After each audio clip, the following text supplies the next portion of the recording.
27, 26, 25, 24, 23, 22, 21, 20, 19, 18, 17, 16, 15, 14, 13, 12, 11, 10, 9, 8, 7, 6, 5, 4, 3, 2, 1, 0. And there isn't one of us that doesn't want to be someplace else. This is what we do. Who we are.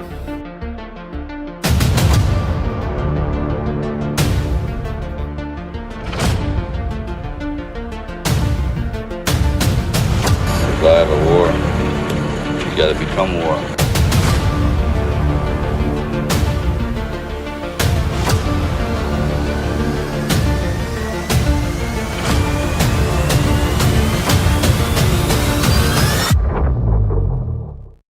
Bing, bang, boom. Happy Tuesday. You guys will have to bear with me. I lost my voice a little bit over the weekend at my son's lacrosse game. So I've noticed I'm a little scratchy, so I apologize. But you guys yet again are in for quite a treat. I'm always super excited to have these guys. But yet again, for the sake of letting everyone pile in, I'm also going to give an update. So the update on this week's scheduling. I made a huge mistake, and I have to apologize to Grasshopper. As I thought Grasshopper was coming on Wednesday. You guys know that my schedule is very, very busy, and I screwed that up. So Grasshopper thought he was coming on today. So we are working on scheduling a day where Grasshopper will come on next week. I do have the first 4 days of next week coming up. So another thing I screwed up with my schedule, as I ironed it all out today with everybody, is that my mom's court date is the Monday after that. So we will be going to trial. My mom's going to be going to trial on the Monday after next. So I do have 4 days next week where we will be doing shows. Grasshopper, I am hoping we'll be able to do one of those. Now, the big surprise is I don't even know how to say this. I have somebody already willing to step in, and it's Liz Churchill. I'm really excited. So Liz Churchill is going to be here tomorrow rather than Grasshopper. Grasshopper, I hope, will be able to confirm with me for one day next week, but we are going to do JFanon and Smart Paul today. You guys have no idea what you're getting into. If you have never had a conversation with these guys, it is going to be awesome. And then tomorrow, Liz Churchill. And then on Thursday, it will be Kaidi, Defender of the Republic. I cannot wait for all three of these shows.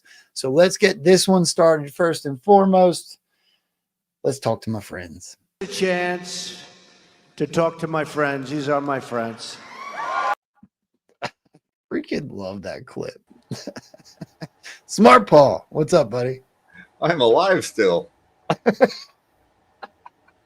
I'm going right to John. What's up, John? Got me mid-step. Welcome, guys. I'm always so excited to have you here. I always seem to want to title it the same thing, Protect Your Mind and Control Your Emotions, because when we get into it with you two, it goes a little bit deeper than I think just about anybody else in the movement. So I'm always stoked. Paul, how you been, dude? What have you been up to?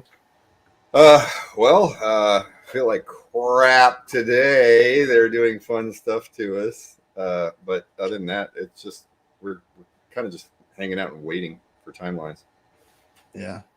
John, what's been going on, buddy? What's going on? Hey, what's going on with your personal stuff that you've talked a little bit on the show? Are you doing good with business and the stuff that you were going through?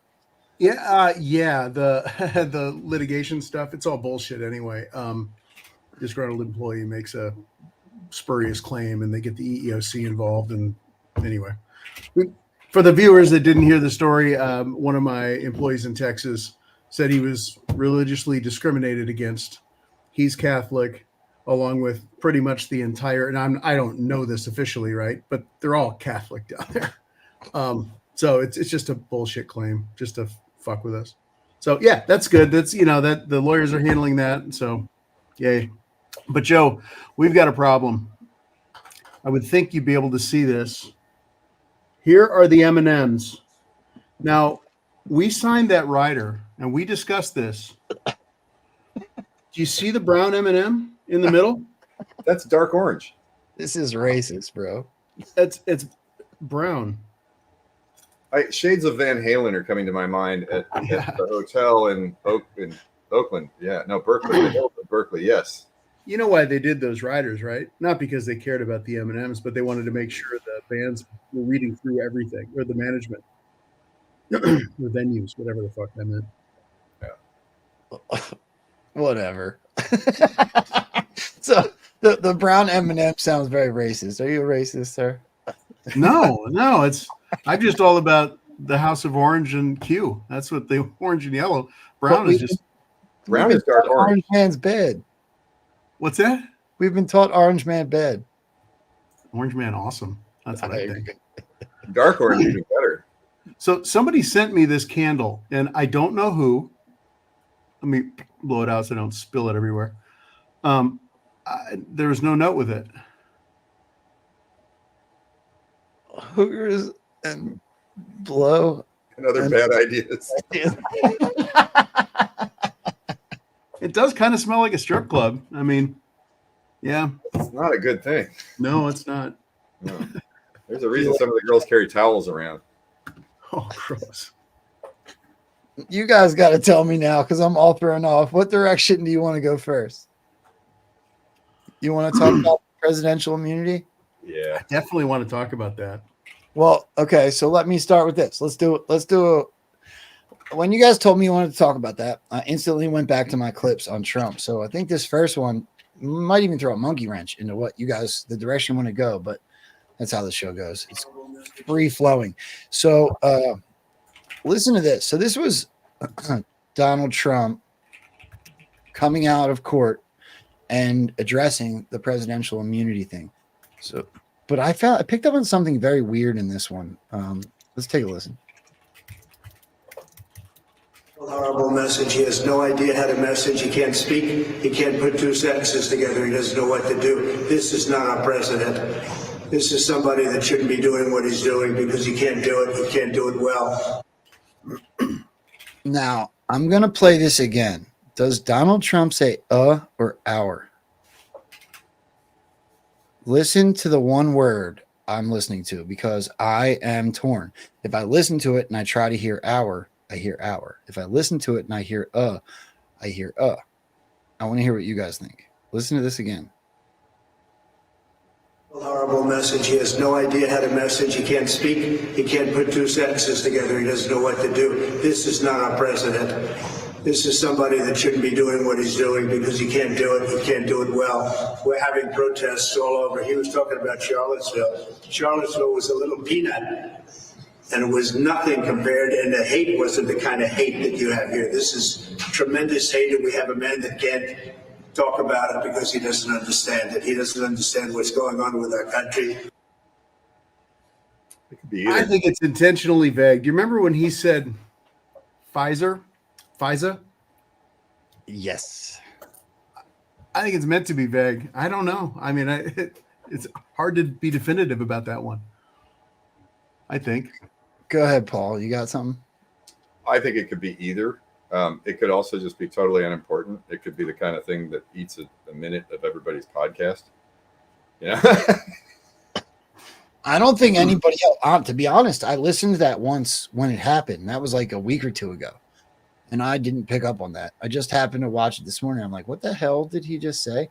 And here's the thing: our or it's still an interesting comment. That's not a president. That's not our president. Yeah, and I would point out, does it really matter if he's saying our president or a president? It really boils down to the same meaning. Yeah. Wouldn't Trump's accent, though, his New York accent, wouldn't he say our? Wouldn't it be much more of a curve? I don't know. I hear it both ways. Yeah. But I agree. I don't know. I just know that when I post these things, people pick me apart on those. So when I posted, I had to put n/hour so that people understood I wasn't trying to drive them in a direction. However, that's an interesting statement. He's not a president. He's not our president with what I believe personally is going on. I don't know exactly. I know that we've gone down deep rabbit holes, you two and I, but I don't know if you agree exactly with me, but I don't think that's Joe Biden. So when Donald Trump says things like that, it means something important to me. You know what I mean? I think it's in the ear of the beholder. I mean, right really. in your ear. No, I think if you try to get too critical with what's going on, the information space is being filled with weird, vague, cryptic bullshit. And if you try to decode everything like that, you're just a dog chasing your tail. Well, I must be a dog chasing my tail then, because it's what I do. Well, here's the other part of that clip that I think will lead more into what you guys want to talk about. The U.S. Supreme Court had a monumental hearing on immunity, and the immunity having to do with presidential immunity. And I think it was made clear, I hope it was made clear, that a president has to have immunity, or you don't have a president, or at most you can say it would be a ceremonial president. That's not what the founders had in mind. They're not talking about ceremonial. We want presidents that can get things done and bring people together. So I heard the meeting was quite amazing, and the justices were on their game. I'm going to pause this for a second, and I didn't talk to you guys about this pre-show, but the thing that I picked up this time listening back to that was we don't want a ceremonial president. This is ceremonial, and then he moves on. And I didn't pick up on it the first time until this morning when you guys talked about wanting to talk about presidential immunity. But the ceremonial thing really stuck out to me this time. So I did a little bit of research. Now, after you guys get into your presidential immunity stuff, I want to bring it up and see what you guys think. Ceremonial, I looked into because I didn't understand what he meant. It's interesting. Let's keep going. So let's see how that all turns out. But again, I say presidential immunity, very powerful. Presidential immunity is imperative, or you practically won't have a country anymore. Thank you very much. Thank you. That is Donald Trump's. Okay. I'm going to let you guys go ahead and take the reins when it comes to presidential immunity. Go, John. Okay. So all of this talk about presidential immunity, and I don't know if you guys, anybody in the chat or you guys listened to the hearing, there was about a 20-minute clip or 28-minute clip. Interesting stuff there, because you have Kavanaugh, who says it is a serious constitutional question whether a statute can apply or be applied to the president's official acts. This is a big subject right there. Alito says a couple of things. He says, whatever we decide today will apply to all future presidents. Alito also says this case will have effects that go far beyond this prosecution. Gorsuch says we are writing a law for the ages. I think that, by the way, the Alito thing, it will apply to all future presidents. Well, why wouldn't it apply to past presidents? Like, why could, anyway, we'll get back to that. I think it would. I think it would too. Article 3 or Article 2, Section 3 states that POTUS shall take care that the laws be faithfully executed. So, this is going down the statutory route. Let's talk about the immunity. Kavanaugh, not Kavanaugh. It was Kavanaugh, and it was ACB, and it was one of the liberal justices. They were saying, well, maybe there's official acts and private acts that the president, actions or acts that the president might take. And I think they would all come down on the side of having official acts be 100% immunity. Yeah. But here's the problem. Because we all want, so many Anons want to see justice with what we believe or what we've been told about Bush and Obama and Bill Clinton and all the illegal shit that supposedly happened. Wow, that's a different format change. Whew. It makes you both look more beautiful. People want punishment, right? but I think that want or desire for punishment is clouding judgment, because I think that the president should have full immunity, or if they're going to separate it, like he should have full immunity for all official acts for sure. If they're going to separate it, though, why would you leave this possibility for amazing and shitty lawfare?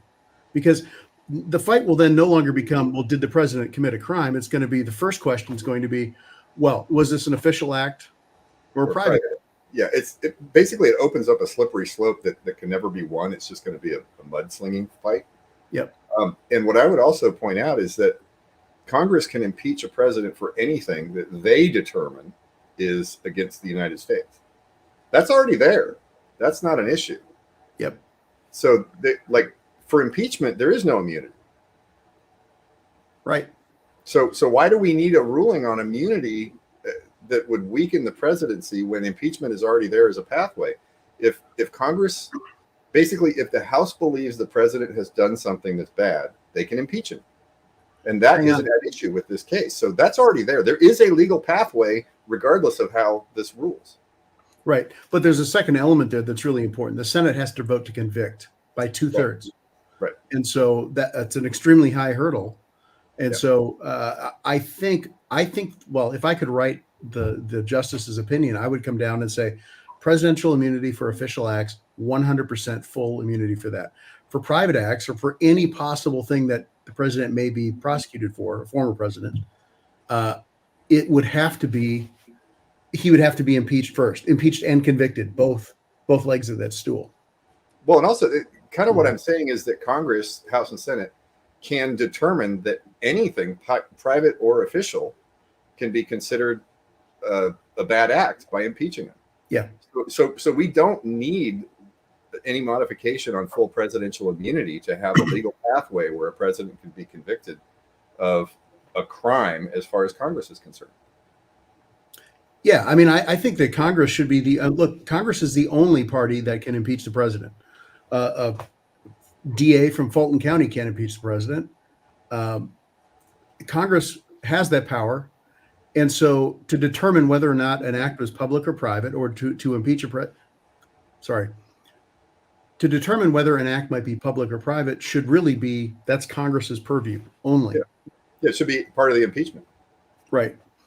And what about then allowing retroactive impeachment? That's why they did it after, in the last days of Trump and then after. I think that's why they ran those trials, or that trial, or the impeachment, because there's already a precedent that they can do it. They've set the precedent for that. Yeah. Can I throw a monkey wrench in? So Trump said that they're the ones that are really under investigation, and then he steamrolled right past it. Trump also is quoted in saying, when is a Bush 1 and a Bush 2 investigation going to go on? When is an Obama warehouse investigation going on? How about Clinton? Hillary Clinton, they decided not to do anything. But when should the Obama investigation start? Should it be next week, or will it be this week? How about this week? That is about as close a quote as you're going to get off the top of my head. That was pretty spot on, to be honest. Yeah. Do any of what some of us, I know this is a little bit woo and it's speculative, but do any of those potential investigations that Donald Trump has insinuated may be happening have to do with your theories on, immunity? Is that why we're watching this, to teach us about presidential immunity, because things are coming? Do you know what I mean?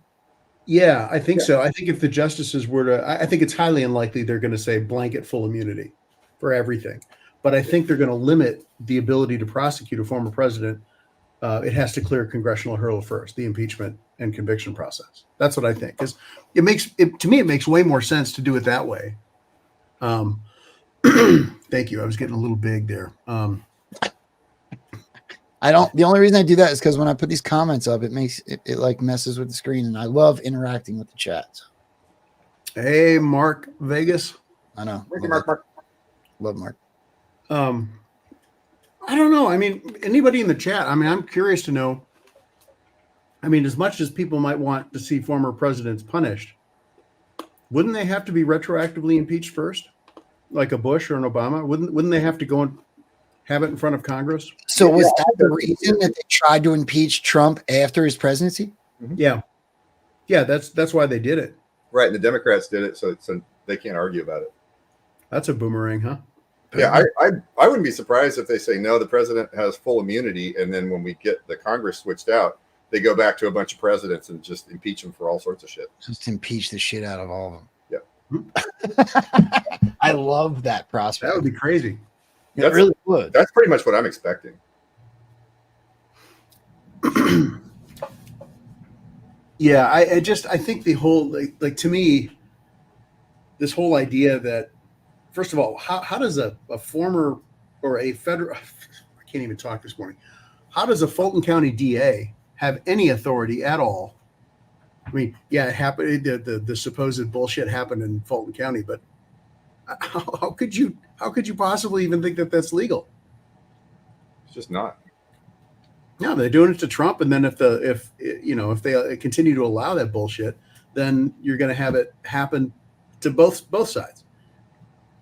Well, that's what's going on. They're showing people that the system is super corrupt and that they'll do anything, right? Even if it's totally illegal, and they're pissing everybody off with it to get awareness that these things have gone off the rails.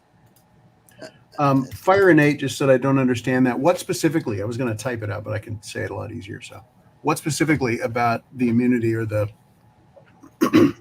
So while we wait for that comment, I want to say that the hashtag precedent Trump is not been something that's been hashtagged for no reason. This would be one example potentially, but there's been many examples up to this point where Donald Trump looks like he's setting precedent for what's coming. I mean, even just off the top of my head, Scavino posts a picture of a door with the number 45 on it. What happens shortly after that? But Mar-a-Lago gets raided. Mar-a-Lago gets raided, and none of the news stations are down there. We hear about it from people with cameras in their hands. They raid Mar-a-Lago, they sniff Melania's underwear, and they pull out a bunch of documents. What happens within 30 days later? They kick in the door and raid Joe Biden's house and offices across the Northeast. He has documents in boxes that are like all next to his Corvette. And then Biden admits, like, they're in a locked garage next to your Corvette. Yes, the Corvette was also locked up. You fucking dope. Excuse me. I should not have said that. You effing dope. You just admitted to the whole country that you have classified documents next to your Corvette in a garage. But it's not a show. Yeah, I mean, this is such a perfect script. Of course they're going to raid Mar-a-Lago because that gives the lefties or the tards the blood that they want, right? They're digging the shit out of this, except every time they lose. like Engoron. I mean, let's take that for a minute and just look at our judiciary system, right? In state courts, most of the judges are elected, right? Some are appointed, depending on the state, I think. But they're elected. So it is inherently a political process. DAs are also elected, another political process. So again, it's crazy, but I don't think people understand this. I sure as hell have learned a lot more about the Constitution in the last 5 years than I ever did. I knew it before, but not really. That's why they're doing it. Yeah, that's why they're doing this. Is they're raising awareness on all these questions. And I personally, if things were as we are led to believe, I don't think there's any reality in which these black and white differences in handling justice would be actually happening, because it's too corrupt. It's comically corrupt. It's clown world corrupt, and that's the whole point of it. There's 10 examples of that. They're literally teaching us how the government works. The 15 votes for Speaker of the House, which was blatantly proven in the Q drops to be something that was controlled, right? We know good win 15. It's one of my favorite recent Q proofs. But 15 votes, and then we watched it again with Johnson. They have literally been teaching the public how the government works so that we're aware and can do things to fix it. So we can watch for the corruption in the future. Yeah. It's freaking brilliant. Yeah, Fire Nate, his comment, his or her, they or them, Z or them. I don't understand why Trump is even in this current trial. Yeah, well, it's to show everybody and to raise awareness. Yeah. And by the way, as much as you'll see me comment and say it's a script, it's a movie, yeah, I know bad shit actually is happening. Somewhere. Is it as bad as what the media portray? I don't know. And does it mean you sit on your ass and not get involved? Absolutely fucking no.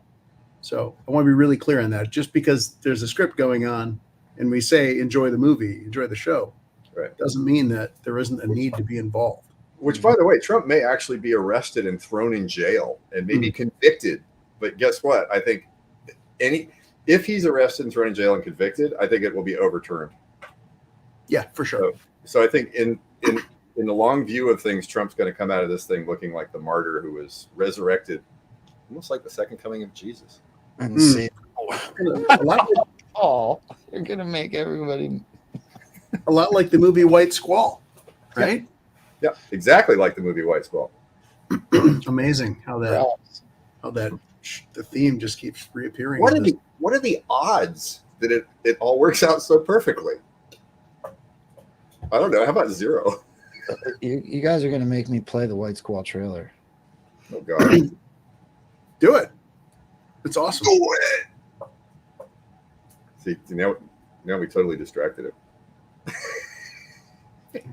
Yale's in the chat. If you guys don't follow Yale PhD, you're missing out. The dude is brilliant, and he's one of the punniest guys I know. No kidding. I just put Yale as P in HD. Did you guys see us talk about him yesterday? I know you were in here, John. Yeah. Because he said some people just write gay. Yeah. Some people just write gay poetry. He had me correct. I saw that. For anybody, look, most of you, I would like to think 80 or 90% of you are aware of this, but White Squall was referenced in the drops. There's a reason. I just literally put in White Squall trailer. For anybody that's getting to know what Q is about, you know where we go one, we go all. You know that. Just watch this trailer. It's kind of mind blowing, to be honest. Make sure that I did this right.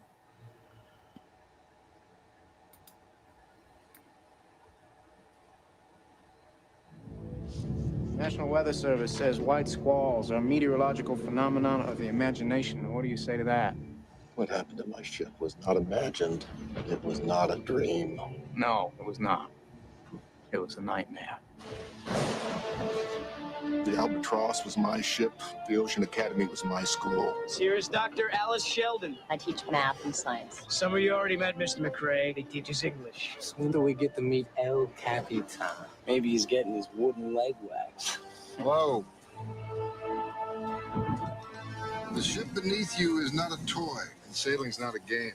Respect that, and we'll do fine. Let me tell you, girl, something. I do what I want to do, when I want to do it. Don't test me. Not even a little. Is it true that you forced Gil Martin to climb the mast when it was clear that he was aquaphobic? But we'll challenge them. Faster! And they will come together. How old are you, son? 15. And you were the first mate of the Albatross, is that correct? I am the first mate of the Albatross. That's correct. Set the main! You really felt that your crew was up to the conditions? We'd come through every kind of seas imaginable. Except a white squall. Everybody knows why we went overtime. It wasn't from the squall. You jived the boat. It wasn't my fault! You lost 6 people out there. Skipper!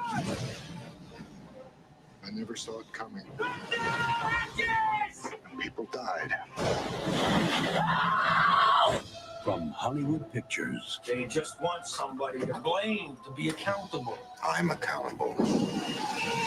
Comes the story of 12 young men. We're a crew. That's what this whole thing is supposed to be about. The challenges they face. Nothing could have prevented what happened. We were the ones on deck, not them. And the man they turn to. Let it go. You carried us. Now let us carry this together. To lead them home. Jeff Bridges. We're as strong as our weakest link. Don't you walk out on us, Skipper, you don't! In a Ridley Scott film. Now, with all due respect, Captain, they're only boys. We listened to you. We believed you. And we are still here. They have much more than that, sir. White Squall, based on a true story. So I'm a little disappointed that one didn't have the where we go, when we go all, but it still referenced a whole lot of what we're going through. It is the story of being an Anon. Somebody on Twitter this morning said that he just learning about Q, and I I sent him the meme, the German soldier, the skeleton guy, the ride never ends. And this movie is just so good and so perfect, almost like it was meant to be that way. So in the one I was hoping I pulled up, they talked about the crew being anonymous, right? Anons. It also references in that movie. I mean, the main part of it is where we go one, we go all. There's 15 trailers, so I picked the wrong one to emphasize the 2 points I wanted to. But go back, anybody that's not aware, and watch the whole movie of White Squall. It is absurdly close to everything we're going through. Yep. Don't walk away, Captain. We believed in you. I mean, we are in that moment. That's Trump. Yep. Yeah. So let me point out that squall has 3 definitions. The first one is what you would think. It's a violent storm. The second one is a brief commotion. The third one is a loud, harsh cry. I forgot about this. Do you guys remember the Scott-Free production reference? I was thinking about that when you were playing it. So okay, I'm doing this off the top of my head. You guys correct me if I'm wrong. But Donald Trump spelled something wrong. It was Scott, wasn't it? Yeah. Scott-Free, and he talked about it in a Twitter post. And he spelled Scott-Free incorrectly. And through a series of connections, it directed you directly to the Scott-Free Productions that produced White Squall. Yeah. That's a tacit Q reference. Yeah. I mean, Paul and I have talked about the entertainment and the media and the song, the music and all that kind of stuff as being controlled by white hats for decades. Ridley Scott directed that. Sharon. Ridley? Almost like it's a riddle.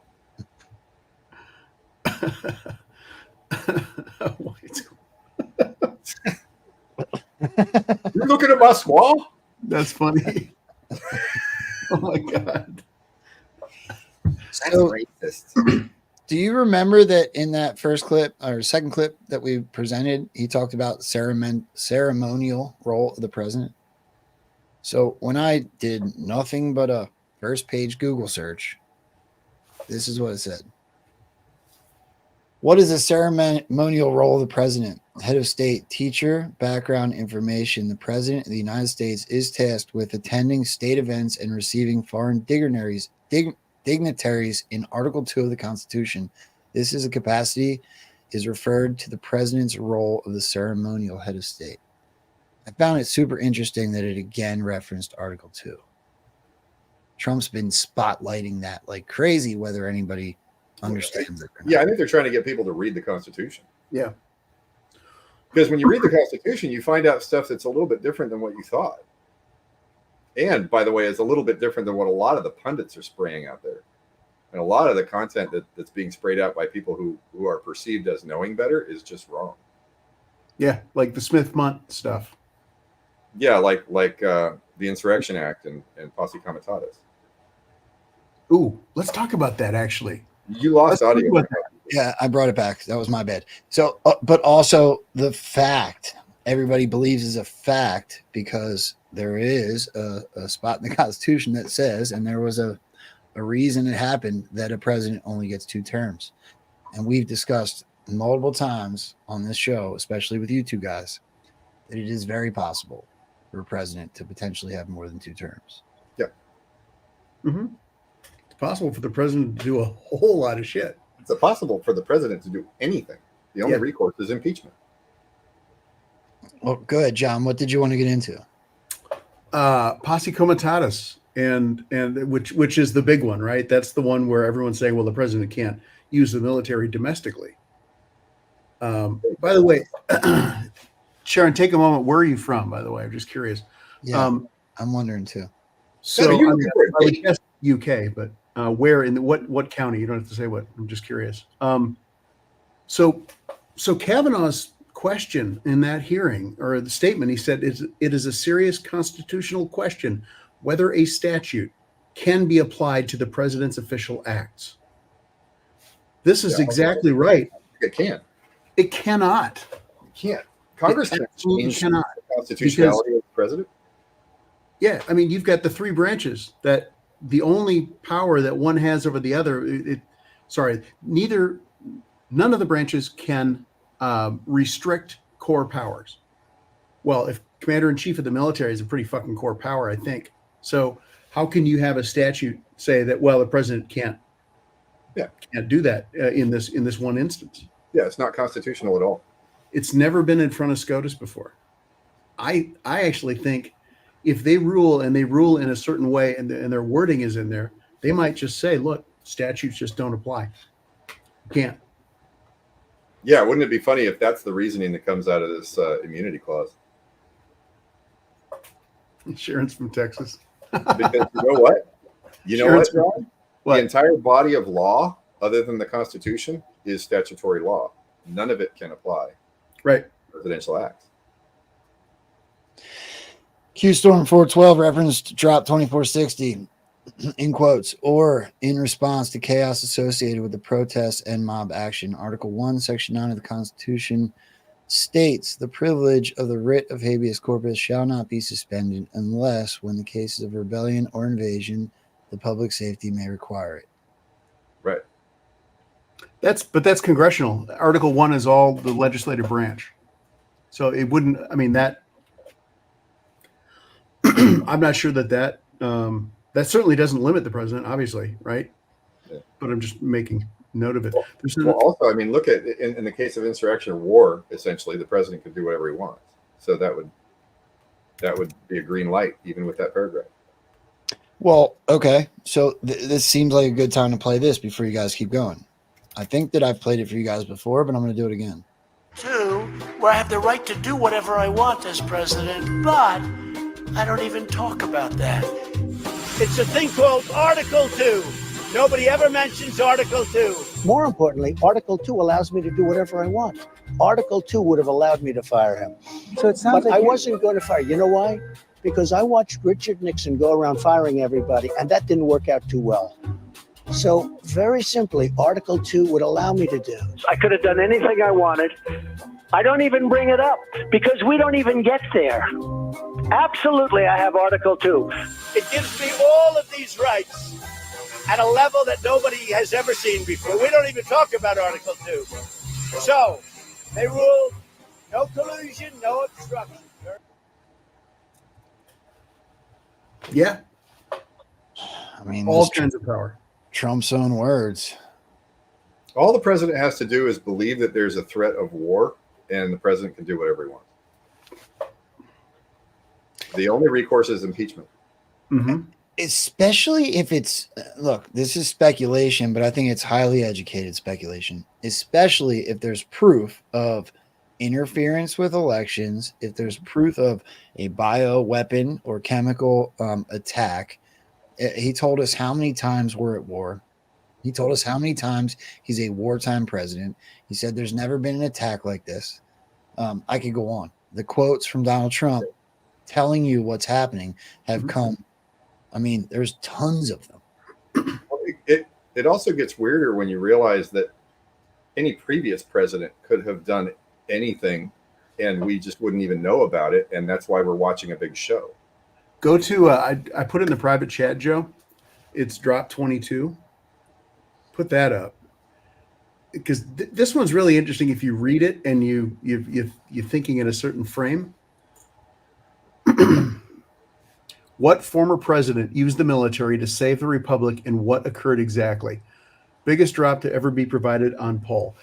Why would it be a big drop? Because everyone goes, oh, that was Lincoln. That was a Civil War. Yeah, but how the fuck is that a big drop? What if this is Teddy Roosevelt? Paul and I have the whole theory called Pershevelt. Yeah. The basis for Pershevelt is that we looked at the Q drops and said, okay, October 28th, 2017. First of all, is there enough time to excise this cancer that everybody knows is worldwide?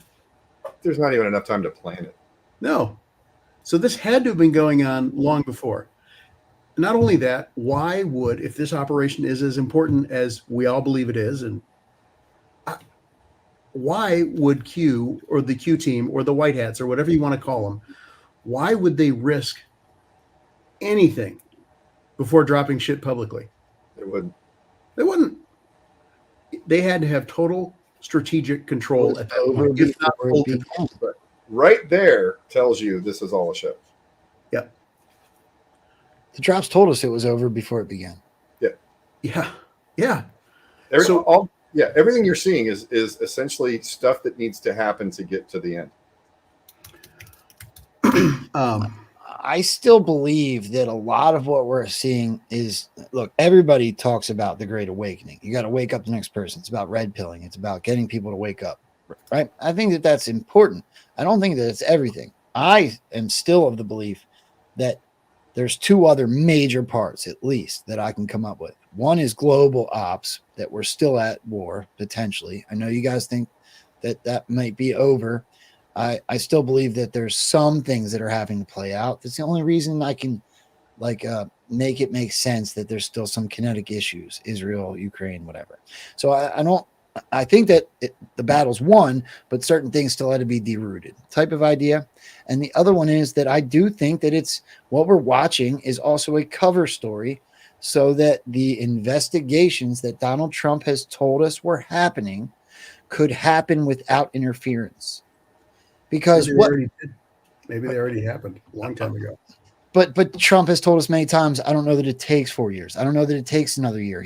The timeline has moved from if you just look at Trump's words, that was either to prolong the process and keep people excited, very possible, or the timeline was legal, and legal processes don't necessarily have an expiration date, and they took longer than expected sometimes. And if there's really all of those investigations, all of these sealed indictments, all of the cleared calendars at Gitmo and every other federal courthouse on the planet, then I tend to want to believe that it's because the legal processes are playing out, and the cover story is so that there isn't, DC burning down by Antifa and globalists and whoever else while it's happening. Because, just look at, let's say, Hillary Clinton.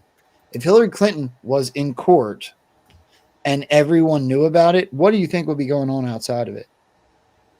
It would be chaos. Yeah. It would be riots. It would be, they have half the country brainwashed. And even if they don't, they have enough Antifa or whoever else you want to put in that position to go causing us enough havoc to make people want to stay away from it and destroy our streets. So I'm speculating. It's woo, but I believe it to be more realistic than what we're watching. And Donald Trump told us they are fake Joe Biden indictments. It's the fake news. Everything we're seeing is a show. It's point blank period of show. Joe, the thing I would point out, you said half the country is brainwashed. I would say the whole country is brainwashed in various different ways. I should have known. And you know what? I don't disagree. Go ahead, expand. Well, I mean, you're going to have people with different demographic viewpoints, right? So what they've done is they've constructed a process that we have to go through that allows those different factions to exist with their own viewpoints.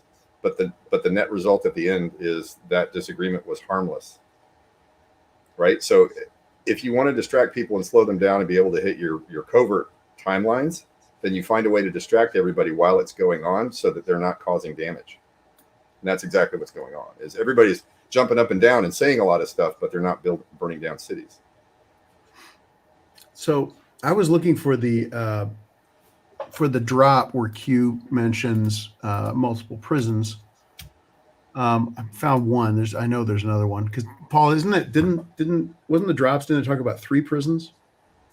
Yeah, 3 prisons are being prepped. I think I can't remember which one it was, but I think prepped was in there. Yeah, I'm looking at Q740, which is one other prison being prepped. There's another drop. It's been a while, but I will tell you that I haven't watched Monkey Works, and I couldn't tell you how long. But there was a period of time where I was watching them pretty deep because the tail number stuff was interesting to me, and it's not my forte. So I leaned on him for that research, and he showed multiple Gitmo style courts and housing facilities. One of which was like off the coast of England, if I remember correctly. I'm reaching back, but I didn't see that. I put the last drop I dropped in there, 2623. I got, 2623. 3 detention centers being prepped. Yeah. I can't believe that we're still. We think that's the United States, Israel, and Ukraine. Yep. It's only a matter of time for YouTube kicks me off. So the reason why we're saying Ukraine and all three of those, we still think there's kinetic stuff going on, but it's all low level stuff. It's mercenary stuff, and that's why our border's open, because we think they're going to close the border, and they know where all those people are, just like Ukraine. That's why our border appears to be open in the media. Yeah. Well, and there's a blatantly obvious narrative that was given to the American public. We know that Barack Obama, I should quote the no part. We were told that Barack Obama wanted to close Gitmo. They were trying to shut it down. And we were also told that process would have completed through the Hillary Clinton, the next 8 years of the 16-year plan. However, Donald Trump miraculously beat the algorithms and won the 2016 election, and all of the sudden Gitmo doubles in size. So the courthouses double in size, the housing unit doubles in size, and if you go and look at the list of people that are inmates locked up in Gitmo, it's very, very short. Yeah, it's like 38 people or something. Yeah. So how important is Gitmo? I just said a second ago that John and I think that the 3 detention centers, basically a detention center just means somewhere where you're going to detain people, right? We think that's the U.S., Israel, and Ukraine. Well, what are we talking about? That doesn't make any sense. It does if your objective is to get rid of people who will kill for money. So what you do is you lure in all the mercenaries worldwide and you offer them tons of money. You pay them half up front to go to a foreign country to get ready to go kill people and be a sleeper cell, right? You lure them into Ukraine. You lure them into Israel. You lure them into the United States. Then you seal all 3 of those borders. You arrest them all, have a short tribunal, and you execute them as criminals of war. Quick trial. Right. It's actually a form of tacit eugenics. If you're willing to kill for money, you're dead. Get the fuck out of the gene pool. Yeah. Israel is an interesting one because it's not like the Ukraine where the borders are pretty porous. Israel has got a very tight border, right? Except for on October 7th or 6th or whatever day it was. I think what Israel is, though, is all of this Gaza stuff is happening, inflaming the Muslim world and getting all of those assholes there to try to take out Israel. We're not there yet, by the way. Yeah, it's going to go further. Yep.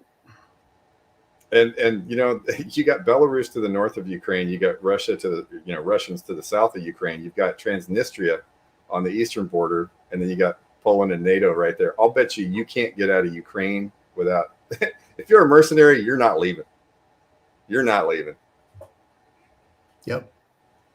The surveillance state sees freaking everything. It's interesting, all of this stuff with NATO. Oh, Ukraine's going to be a member. This is all show, folks. It's all meant to inflame and not only that, drive the script. Well, they got to convince the entire Western world that we're all going to die from a nuclear war. We've got Ukraine versus Russia, nuclear war. U.S. is on one side, right? You've got Israel versus Iran, nuclear war. U.S. is on one side. You got China versus Taiwan, nuclear war. U.S. is on one side. And then let's talk about Pakistan and India, right? Pakistan has nukes. So You got 4 potential nuclear wars that in the next couple months could just bubble up and make it look like we're all going to die at the same time that the financial system is going to collapse and we're all going to die because we're all going to starve to death because nobody's going to have their kumquats at the grocery store. I mean, this couldn't be planned better. We're headed toward a singularity of WTF.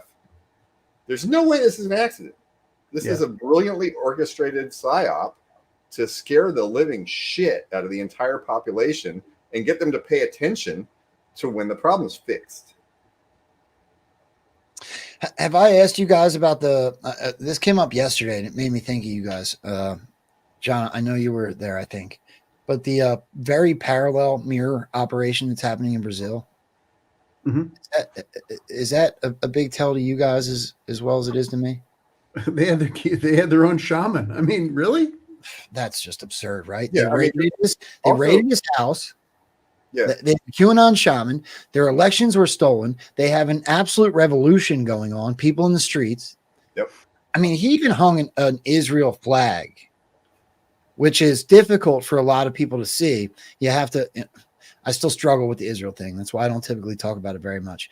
But it was very, very. I mean, it's literally carbon copy of what's going on here. Yeah. Why? So why is Brazil so important? People in the West don't understand this because the maps you look at is I think it's a Mercator projection. Mm-hmm. Brazil, as far as a landmass and population, is actually more important than what it looks like on those maps. If you look at a global map and look at the size of the countries, Brazil is artificially important compared to what people think. Guam's a good example of that.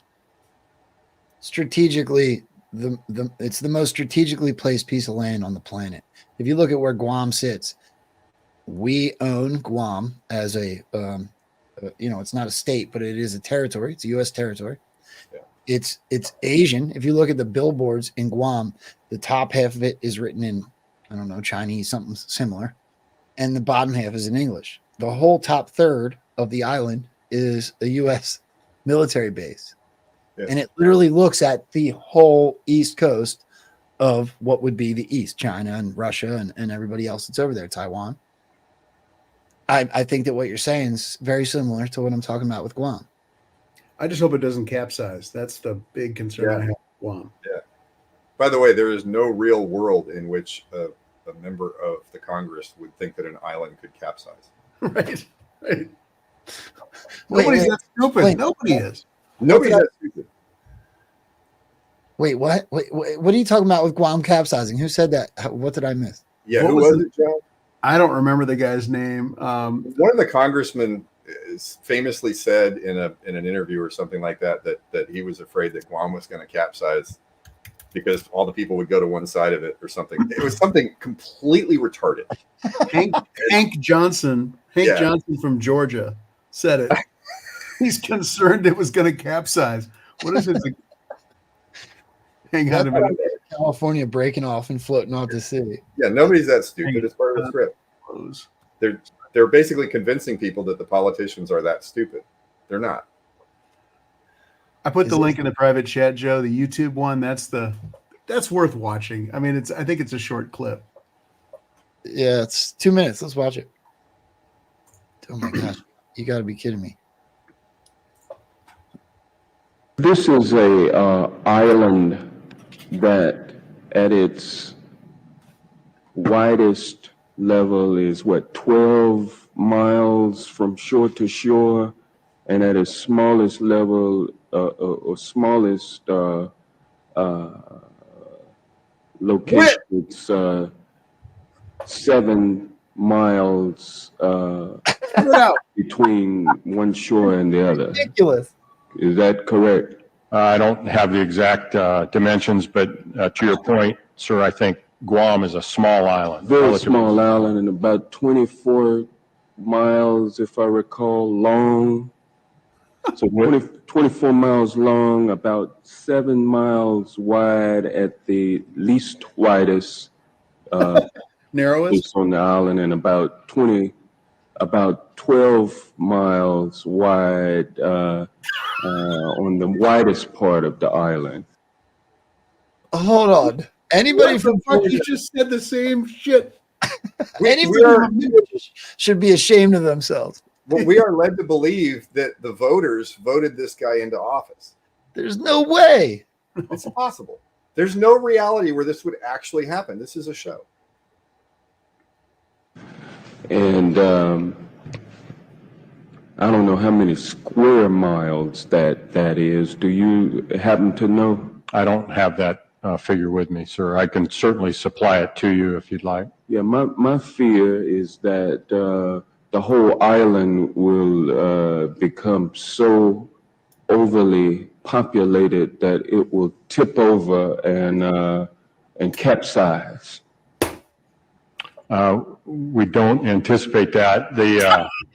The Guam population, I think, currently about 175,000, and again, with 8,000 Marines and their families, it's an addition of about 25,000 more into the population. This is the whole island will. This is the PSYOP groups just putting something out there and going, "Oh, we're just going to leave this right here." It's so ridiculous, really. It's 7 miles at least widest. You mean narrowest? Okay. That's really funny. But the thing is, like the last 20, 30 years are actually full of these things if you look for them. And when you look for them in aggregate, you say that these things can't happen. There's no way. I'm so happy you showed that to me. It made my day. Ben Circle of One says, "And how many squirrels are on Guam, sir?"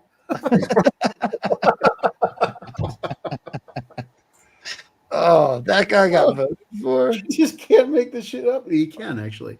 You can, and unfortunately, people will believe it because people default to believing whatever they're told and whatever they're shown. They say, "Oh yeah, no, this happened. The guy's really that stupid." Like it's a boat or a seesaw. Yeah, or maybe you're in a magic show. Look at Joe. I put another link in there back to the Brazil and the importance of Brazil. Visualcapitalist.com. And it has the size of the land masses relative to each other. Throw it up. Click on the resolution link right above the foot. Oh, you did. Which one are we talking about? See where it says the word full resolution hyperlink right above Russia? Find Russia on a map. There we go. You can see it from my backyard. I can find Russia on a map now. I don't know that I could have before this process. And this is why this process is there. I know. I don't know that I could have told you where Ukraine was, but I certainly can now. That's for sure. I don't know that I could have told you anything about the Speaker of the House vote, but I sure know the process now.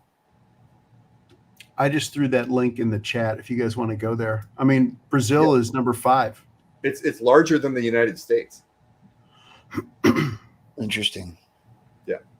That's why Brazil is featuring so highly, is because it's incredibly resource rich. Yep. Is this population? What is this? Probably square miles. Yeah. Yeah. Because that's not our population. We're at like 300. Yeah, 320 or so. Brazil has, I can't remember what their population is.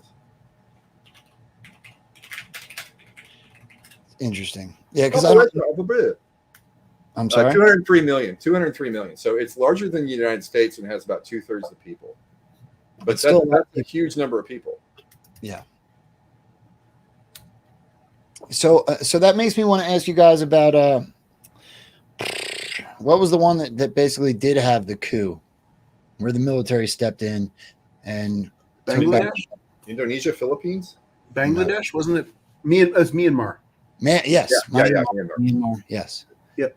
Do you guys have opinions on that? Because that seemed to go the direction everybody thought this was going to go. That may be why it happened, is to misdirect everybody. To show how horribly wrong it would go, because it did. Yeah, I mean, who knows? Every one of these things that's happening can have 5 to 10 different operative purposes that are very, very difficult to understand. It's really easy to understand the PSYOP when you're creating it, but when you're outside it trying to figure out what's going on in it, it's incredibly difficult to piece together the logic of why they're doing all this stuff.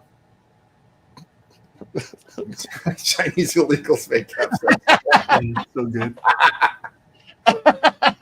I love her. She's awesome. Byron 8 asked the questions, might happenings in Gaza be a script and not real? It's hard to know, right? All we know is what we're being told. Yep. And even, I mean, maybe some stuff is there. Is it as bad? Or is it to the degree that the news is showing us? Impossible. Well, I mean, also consider that at the scale that this could be happening at, and John and I believe it is, the people who run the world have such vast wealth that they could buy up, a square mile of Gaza and then blow the shit out of it with special effects. And who's to say that that's not real? They'll send spy balloons over it, and then they'll send people in on fan parachutes. And now that sounds insane, and people will say, "Oh, Paul's an idiot." Okay, so look at Prigozhin, the guy who owns the Wagner Group. Yeah, in Russia. People don't know this, but Prigozhin also owns the largest motion picture studio in Russia that produces war movies. Isn't that an interesting coincidence that he's the guy who knows how to make shit blow up in a war movie and be the most realistic? And the Soviet Union had how many surplus tanks? Yeah. You know that the footage you're seeing out of Ukraine is actually real? I would go so far as to say that most of the footage we've seen on any of these war fronts is not real. I can recall just a few off the top of my head. There was tons of stuff coming out of Ukraine where the guys were holding wooden guns. The clips were falling out of them.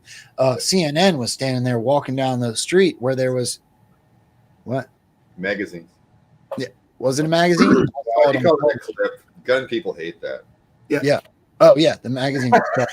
Well, what about is the only clip? CNN had multiple green screen things where bombs would go off and then the guy stumbled. Right. There was one where he literally stepped over a grenade and took the camera down. There's a live grenade right between my legs. Are you kidding me, a-hole? You're standing over a live grenade. My favorite unbelievable thing that I've seen out of Ukraine was the news story that said that Ukraine was so short on people that they had started basically abducting the special needs people and giving them and putting them on the front lines. And there was a photo of a guy with Down syndrome in a Ukrainian uniform with an AK in a trench. It was a movie. It was a movie. Wait, the guy's filming him with a GoPro. Yeah. So yeah, there is no timeline in reality where you give an AK-47 to a guy with Down syndrome. You just don't do that. It's a really bad idea. Well, do you remember all the scenes where they had body bags out and the guy's smoking a cigarette? Yeah. How about the Ukraine pullout? That airplane was not a real airplane. Sorry, it wasn't. Yeah. The thing is, this stuff is all over the place when you look for it. And I think it's because the PSYOP guys are hinting to the hyper-vigilant, people like us that really look deeply.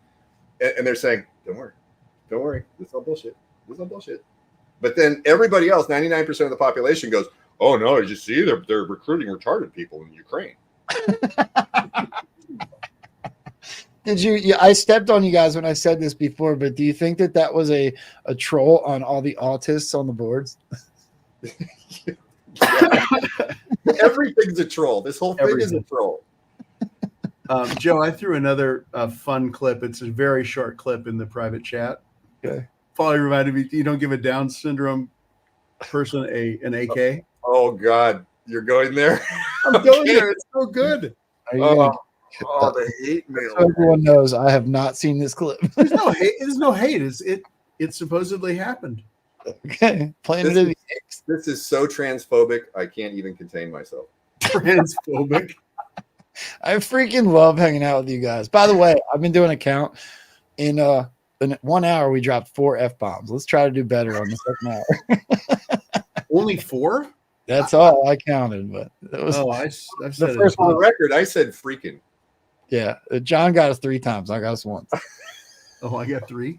Yes, you got 3. Okay. I got up my game.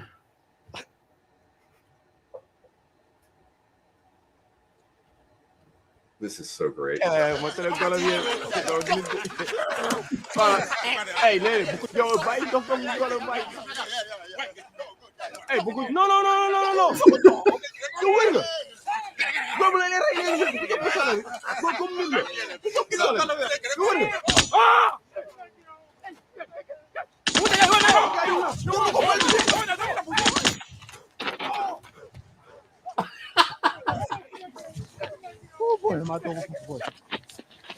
There it is. There it is. Oh my God. I can't even. I can't believe. I'm going to move on.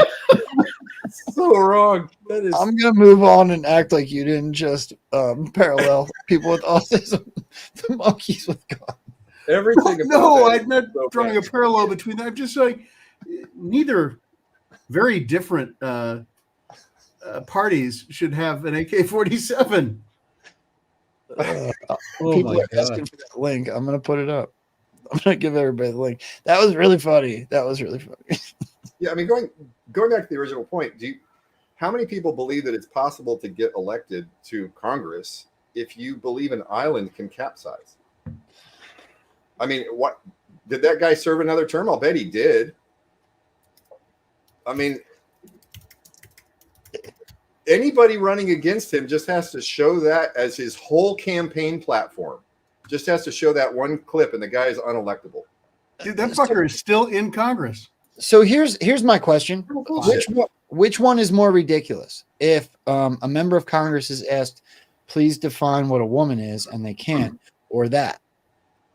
They're all the same thing. From a PSYOP perspective, they're putting absurd shit in front of you, trying to go, wake up, wake up, wake up.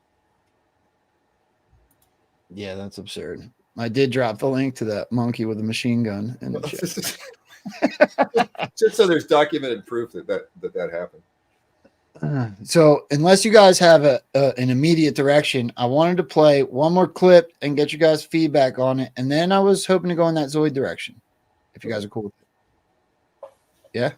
All right. So this is one everybody I think has seen, but I think it's important to talk about. And with what we did in the first half before we did monkeys and capsizing islands, I think that it does go with what we were talking about. So again, this was played on the mainstream media very early on in Donald Trump's presidency. And I already kind of know what Smart Paul and John will say. I kind of expect it at this point, but I think it'll be important to hear your guys' commentary after seeing it again. So check this out.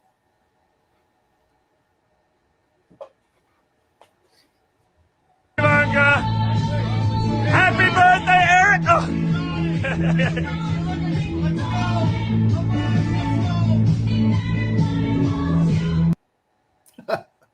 Yeah.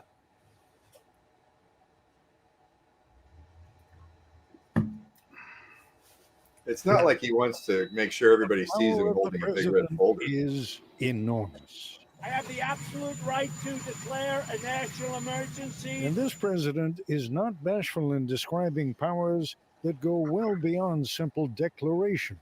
The authority is total, and that's the way it's got to be. The authority is total. There are, it's true, some restraints on most presidential authority, but those might not apply to all the president's powers. I have the right to do a lot of things that people don't even know about. We can't know for sure, but what the president appears to have been referring to are his presidential emergency action documents, often referred to as PADs. The presidential orders that are drafted in anticipation of a range of hypothetical worst-case scenarios. The Brennan Center research that Senator Hart referred to has been spearheaded by Elizabeth Goite, the co-director of its national security program and a contributing writer at The Atlantic. Several times during his administration, President Trump has made allusions to secret powers that he has that we don't know about. Is he making that up? Well, not exactly. And what's alarming about that is that no one really knows what the limits of those claimed authorities might be, because they are often developed and kept in secret. Goitin says what little we do know about PIADs comes from references to them in other documents, some of which are now declassified. They originated in the Eisenhower administration as part of an effort to try to plan for a potential Soviet nuclear attack. But since then, they've expanded to address other types of emergencies as well. No presidential emergency action document has ever been released or even leaked. Not even Congress has access to them, which is really pretty extraordinary when you consider that even the most highly classified, covert military and intelligence operations have to be reported to at least 8 members of Congress, the Gang of 8. You're saying they are not consulting with Congress. Exactly. Congress is not aware of what's in these documents. And from public sources, we know that at least in the past, these documents have purported to do things that are not permitted by the Constitution. Things like martial law and the suspension of habeas corpus and the roundup and detention of people not suspected of any crime. The reason goes back to those mysterious presidential emergency action documents. Tell me about those PIADs. You're the only person I have met so far who will even admit to knowing what the hell they are and having seen one. Yes, really. John Yoo is a law professor at the University of California, Berkeley. While serving at the Justice Department after 9/11, he drafted the memo that justified the use of enhanced interrogation of terrorism suspects. Just to reassure our viewers a little bit, John, you've seen these PIADs? I am not allowed to say whether I have or not. These PIADs undergo periodic revision, and we know that the Department of Justice is in the middle of one of these periodic reviews and revisions. So we have to imagine what the Trump administration might be doing with these documents and what authorities. So my question is one of two things. First of all, is it intentional messaging? I can already see it in your face, Paul. Absolutely. John, same thing. So it's just intentional messaging to throw people off of what's happening. Yeah, this whole thing where she's like, well, the martial law is just not one of the president's powers. Yeah, it Holy is. fucking shit. That's 6 now, by the way. John? I didn't even pick up on that one. See, that's what I told you. There were more than 3 from me before. So the Devolution and Derek Johnson guys that believe that stuff, the followers that believe that what those guys are putting out there, that's cartoon narrative, meaning it's not pejoratively. I'm not saying that. It is a story that people could understand. Yeah, could it happen via PEDS? But the thing with PEDS is, my understanding when we were doing the whole Percival research and Eisenhower's introduction of them, my understanding is that PEDS, if whatever departments they involve, those people need to be briefed on it. Maybe not when it's written, but certainly when it's acted upon. And so the idea that these PEDS could have been enacted, but somehow it doesn't ever get out. It doesn't ever leak like the DOJ and all that stuff.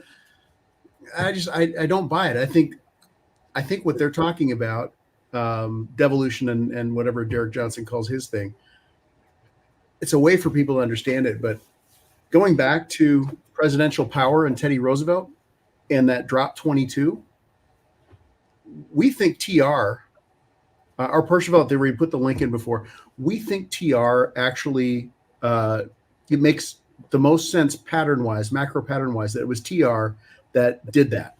And so if that were the case, they could let the system, I don't have my diagram. They could let the system run and just inject where they needed to inject. They can make the whole system appear to be different than what's necessary for all these things to happen. In other words, you don't need PEDS. The president doesn't need PEDS. PEDS are unconstitutional as far as I'm concerned, because the president can't legislate. right? The president can do emergency things, but if he can do emergency things in a time of war, then he doesn't need peace. Can I just interject my opinion real quick? Sure. Only for the sake of the unity within the movement. So I've had both Derek Johnson and Patel Patriot on the show. I think the conversations, when come off sometimes to people emotionally as combative, they're not necessarily combative. It's literally just a conversation between friends on the details. We are in a state of 5th generation warfare. So I don't look at anything you guys are saying as a hateful, divisive thing. Some people get so tied to people's theories that they take it emotionally and divisive, and they run with that. And then we have problems within the movement. So I want everyone to know that I personally, you guys can speak on this if you want to afterwards, but I personally respect the shit out of both what Derek Johnson and what Patel Patriot have done for this movement. They are huge influences of mine, as are you two. So I just want everyone to know that nothing that is said that would be contrary to anybody's well-researched theory and presentation on this show will ever be to piss people off or upset them and divide.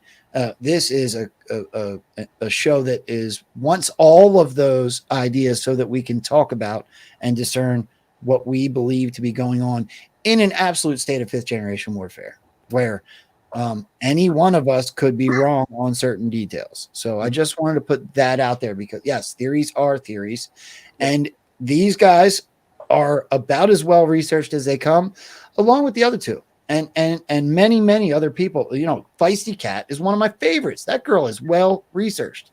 Not everybody's going to agree with everything she says, so I just wanted to make that clear, because only for the sake that people get so emotionally tied to some of these theories, and that is not our point, is to hurt your emotions. Our point is to control our emotions. I'm sorry, protect our minds and control our emotions, like I titled the show. Joe, can I make a couple points? Please. First point is, if you think you're thinking emotionally or being affected emotionally, emotions aren't thinking. Reason is thinking. Correct. And so if you react emotionally, you aren't thinking, and you have a possibility of being wrong. Okay. If you're reasoning, the only possibility of being wrong is you either don't have enough information to come to the right conclusion, or you're making an error. Right. But as soon as you introduce emotion, now you have a third thing that can screw you up. And if you say, well, I know this person's a bad person, well, that's an emotional reaction, and you actually don't know what you think you know. The second point I wanted to make specifically about Derek Johnson and John Harold Patel Patriot, I respect the hell out of those guys. Yeah. And they'll hate me for saying this, but if I was constructing a Perchevelle-esque psyop to play out, you would need pundits who are putting out the information that they're putting out in order to construct the cartoon narrative. And by the way, the cartoon narrative is incredibly cohesive. It makes a lot of sense until you look at a macro pattern that's much larger that makes it not necessary. Yeah, and we don't know that we're right about Percival. We could be totally wrong. Yeah, and I want to say, too, if anybody took that like I was slamming either of those two guys, I was not. I know you weren't. Okay. I've actually met Derek Johnson more than once and talked to him. He's a really nice guy. And I haven't met John, but I'll bet if I talk to John, I'd really like him. He sounds like a really nice guy. There. John is a nice guy. I've talked to him. I mean, I don't think I want to make one other point. So I said Cartoon Network. Paul and I are network. Jesus, I can't. What the? Well, that's why all the best information. What the fuck? The cartoon narrative is what we use to describe, like, okay, there's a bigger. We believe this bigger thing has happened. The Perchevelle stuff. It's even bigger than that, but stick with that. The cartoon narrative is the narrative that most of the public will need to be able to understand this and get through it. Right. And it doesn't mean cartoon like fake. It doesn't mean cartoon like it's stupid or childish. It means cartoon meaning it's just been simplified. It reduces the carnage in getting through this process. So, well, can I do the podcaster thing for just a second? First, I want to thank two people over here on Rumble that while we were talking were so kind as to support the show. Denise Murray is here almost every single time, and she gifted a $20 Rumble rant. What epic trolls do you expect in the next 3 months? Is her question. I don't think that it's possible to expect when Donald Trump or anyone trolls. I think that's the point, is it catches you and trolls people. So I don't know if you guys have a better answer for that, but and then Clarity Sage, we all love her. Super good friend of mine. Really grateful. She just gifted a $17 Rumble rant. Where we go, one we go all. United, we are strong. And I think that that's super important. And one person gave us a thumbs down. So I'm going to ask everybody out there to combat that. There's like almost 300 people watching on Rumble. Can you guys please go hit that thumbs up and get rid of that thumb down thing? Same thing over on YouTube and X as well. And I'm just going to do a quick version. If you guys could or would and want to support Mike Lindell in this show, you can use promo code Rambo. You see his commercials on everybody's show. So I am not going to waste time telling you how awesome he is, because he is, and we all know that. But if you do decide to go to mypillow.com, please use the promo code Rambo. It supports this show. And then Kofefi.coffee is the other sponsor of the show. I absolutely love that project. It is founded by 8-Track and Pepe Deluxe, two really, really good friends of mine, and everybody on that project is amazing.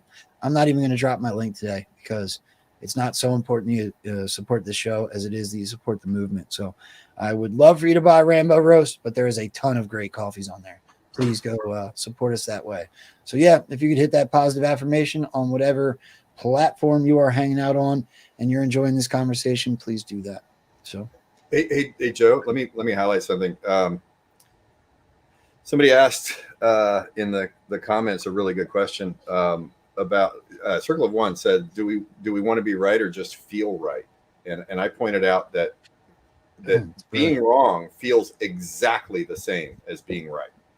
What feels bad is when you discover you're wrong. Most of the people walking around with incorrect beliefs think they're right.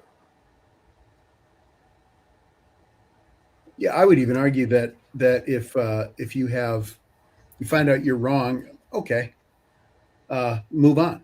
I mean, look at Paul and I. We were really fucking wrong about the alien timing. Yeah. I still think it's coming, though. However, that's a detail. We still think aliens are coming. I'm predicting late May now because it didn't happen on the eclipse. So yeah, bring it on. Let me be wrong again. I don't know. I'm gonna go with June 12th. I think so. The reason for the aliens, and we don't need to go too deep into this, but if any of the viewers here saw the show that Paul and I did with Joe and Burn Notice, Denise, yeah, we're date fagging. Nothing wrong with that. The show we did with Burn Notice a week or two ago was really cool because we were talking about this concept of an egregore. And without getting into all that, let's just say I think CRT, the race stuff is an egregore, the tranny stuff is the egregore, and and all the climate change stuff is an egregore. Those three things. Let's say that the military is going to step in because the Congress gets cleared out for corruption and all this stuff, and we're under military law.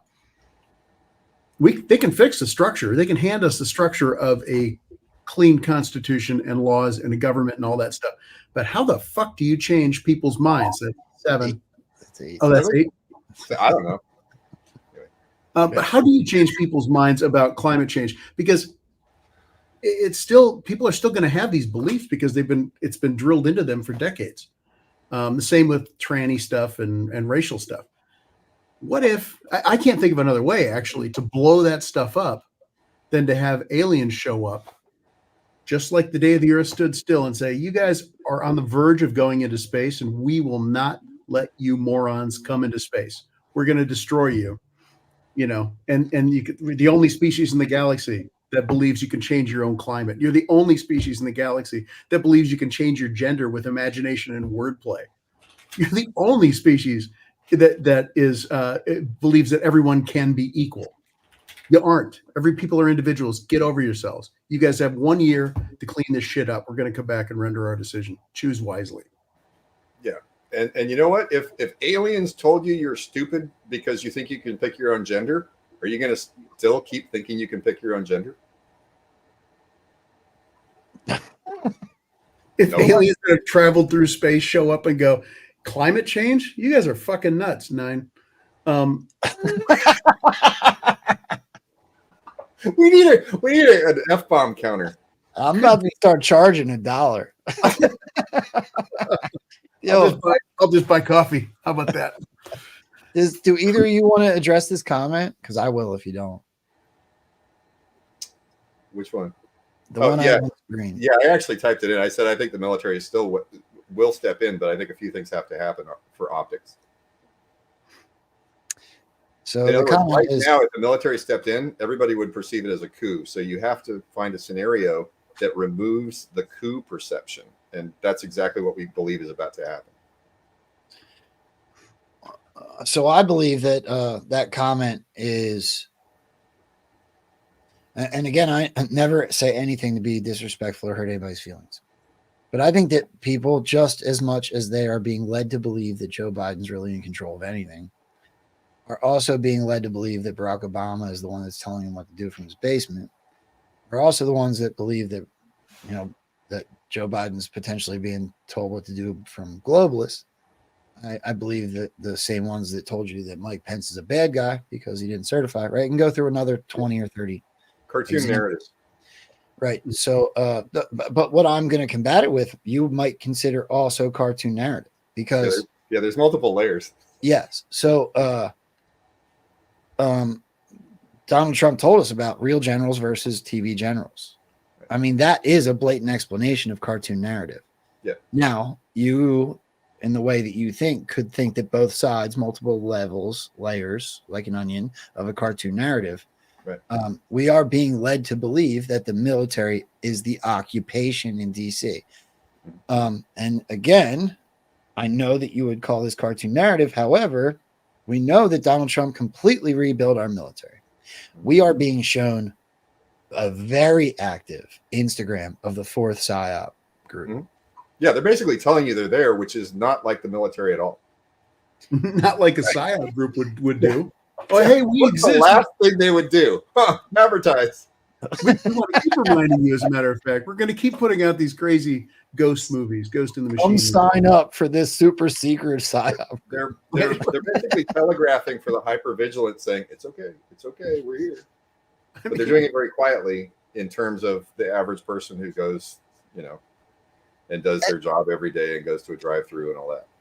At the same time, though, logically, they wouldn't be doing that unless it was already over and they're telling you we're playing with you. Right.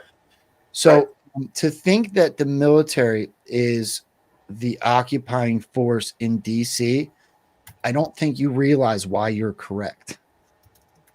You're correct. They are. But not for the reason that you believe they are. You guys like to say this, right? What is your percentage of good people versus bad people on the planet? Overwhelmingly good, correct? Yeah. Well, yeah, I think it depends on where you draw the line, but I think about a third of the people will fall on the bad side in the environment that we're in, and 2/3 will fall on the good side. But if you change the environment, which I think is about to happen, I think it's more like 95% good, 5% bad. But we haven't gone through that change yet. We're about to. We are, in my opinion, what I would like to call an educated opinion, we are in an exposure phase. We are in a phase where they are teaching us what has happened and how to make sure it doesn't happen again. Right. So all of those things that are grabbing you by your emotions, that are giving you things like fear and motivation to stand up and do something, all of those things are happening right now intentionally. And so I absolutely respect the comment that the military is the occupying force in DC. And why wouldn't I? Intentionally, they are doing that. However, we have come to the conclusion through looking at this in a very deep level that that is being done to do exactly what I started this with, which was to motivate you to stand up and inform yourself so that we don't allow it to happen again. But the game is the game. So I hate saying the game is won because you are not to put your feet up. The game is won because they already did the top-down operation, and what's happening now is the education process so that we, from the ground up, take our country back and keep it. Would you agree? Both agree with that? Yeah, Thomas Paine said it. That which is esteemed to or gained too easily or too, I'm paraphrasing. That basically something that doesn't take a whole lot of effort is not valued. Yeah, if you get something for free, you don't value it very much. Right. Also, I would point out that if you're engineering society so they're on the right footing to make the future happen in a better way, you don't need the society to be correct about what's going on. You just need their behavior to be oriented in such a way that you get the outcome you want. That's why the cartoon narrative works, is because the average person on the street doesn't have to be correct about what actually just happened. They just have to think something that makes them behave in a way that is what furthers the species. Someone on here asked Crepe Game. Oh, something about, well, wouldn't the military step in for aliens? And why would anyone listen to aliens without force? Oh, we think it's going to appear to be. They're not really aliens. Let's be clear. Yeah. We think that those craft exist. We think that the capability has existed for decades. Yeah. And so if they show up, everyone's going to think they're aliens. And Paul and I both think that there'll be very visible patterns of force to use. Yeah, I think they're going to demonstrate force, and I don't think you'll be able to convince most of the population that aliens don't exist and aren't here. I think aliens exist all over the universe. I just don't think they're on Earth. And I think that humans have the technology to do what they're about to do. Pelosi told she was a lizard, though. Did we do a Substack on the alien stuff? I think we mentioned it, but we didn't go into deep detail. And I don't think there's really a point in it because it's probably has the same force of effect on our predictions and everything to just say that, yeah, this is our opinion. Right. I mean, if you don't agree with it, hey, okay. You could, we did a show with Joe on the eclipse day because we were expecting aliens to show up right then because the timing would have been great. Yeah. I don't know if anybody's noticed, but every week there is something new, an alien sighting, and it's on different.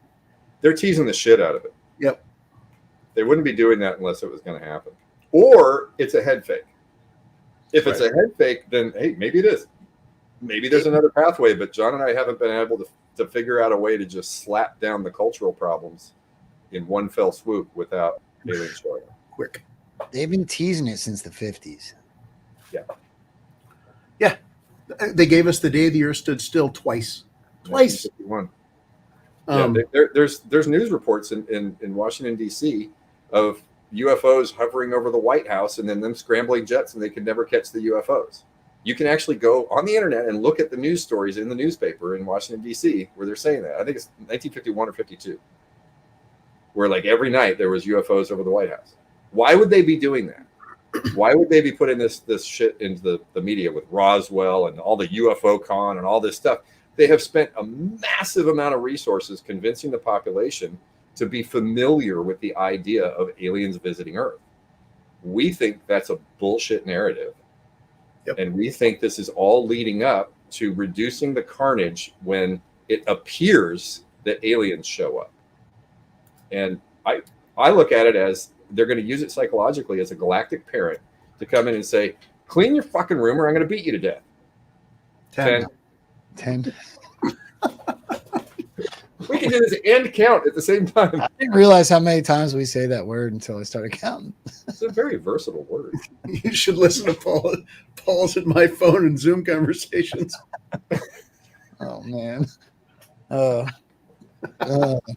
Well, can we, unless you guys, I don't want to cut you off. Are you guys good with that? Can we? Yeah, we're good. I wanted just to respond. A West, I think, posted it twice about the new 4POG video that says TikTok and time.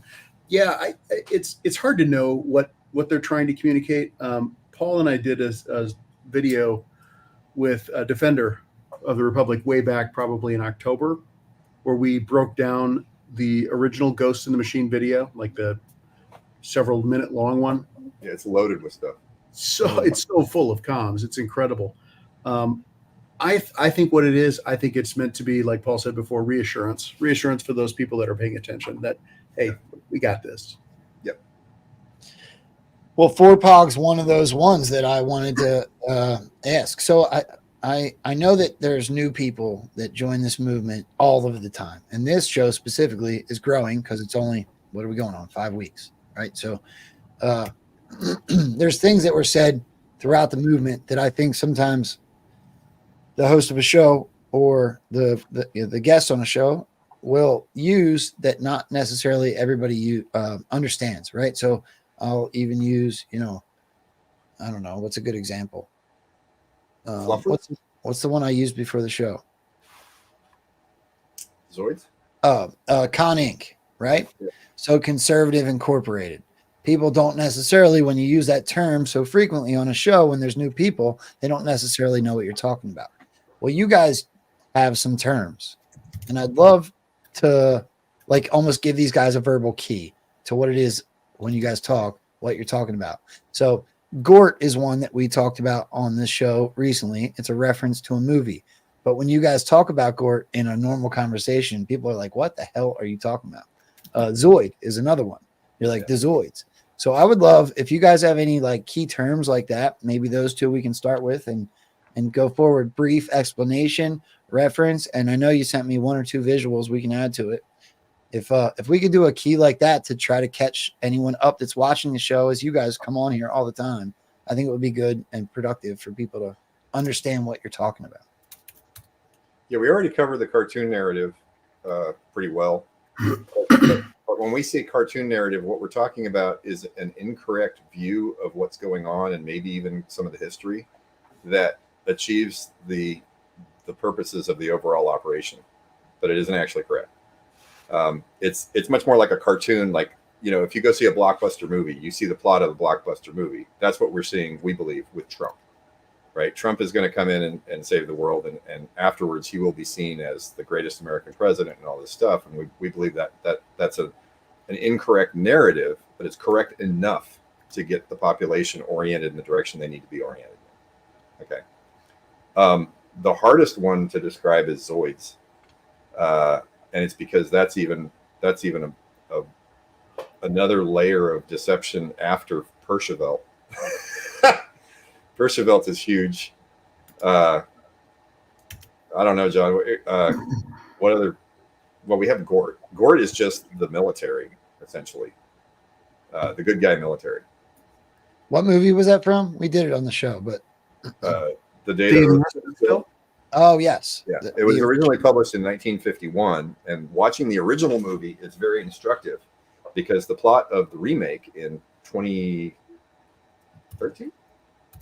2008, I think. Yeah, 2008. They changed it a little bit, and the way they changed it was they added the whole precipice conversation, which is very interesting. Right, it's very interesting because Q references precipice. That's not in the original 1951 movie, but most of the plot is roughly the same. It's been updated for technology, and I actually like the 1951 movie better. But what they have in common is the aliens come to Earth and warn us that they're going to kill us all. And then we convince the aliens not to kill us all because we needed to reach our precipice so we could change, right? That's exactly what John and I are predicting is going to appear to happen very shortly, I think. But we've been wrong before. Once or twice. Yeah, or a million times. You're not going to figure this stuff out without being wrong, which is why we still make predictions. Because if you're not making predictions, why do you have frontal lobes? That's all your brain does is make predictions. So, yeah, I don't think the reason people have pulled away from it has anything to do with what you're saying. They've pulled away from it because of the idea of the Great Awakening process, and new people come and they're not even quite, they're nowhere close to the pre-thought process that we believe that we're encouraging. So when they see something that's turns out not to be right, they get turned off and do a little 180 and walk right back into the matrix. So I think that's the idea that turns off the date fagging. But this show is well beyond that. So I would like to think anybody watching the show has already crossed over that path into understanding that a free thought process and being wrong is okay, so that we can collectively try to find truth. Yeah. Right. I want to point one thing out in the chat. I put a link to all of our stuff is at perchevelt.com. It's not a secure site, which is not our fault. Well, the site itself is, but what you get isn't. Yeah, it's been fucked. The certificates on I have my own hardware in a telco facility. You can't get closer to the backbone than that. I actually am my own ISP.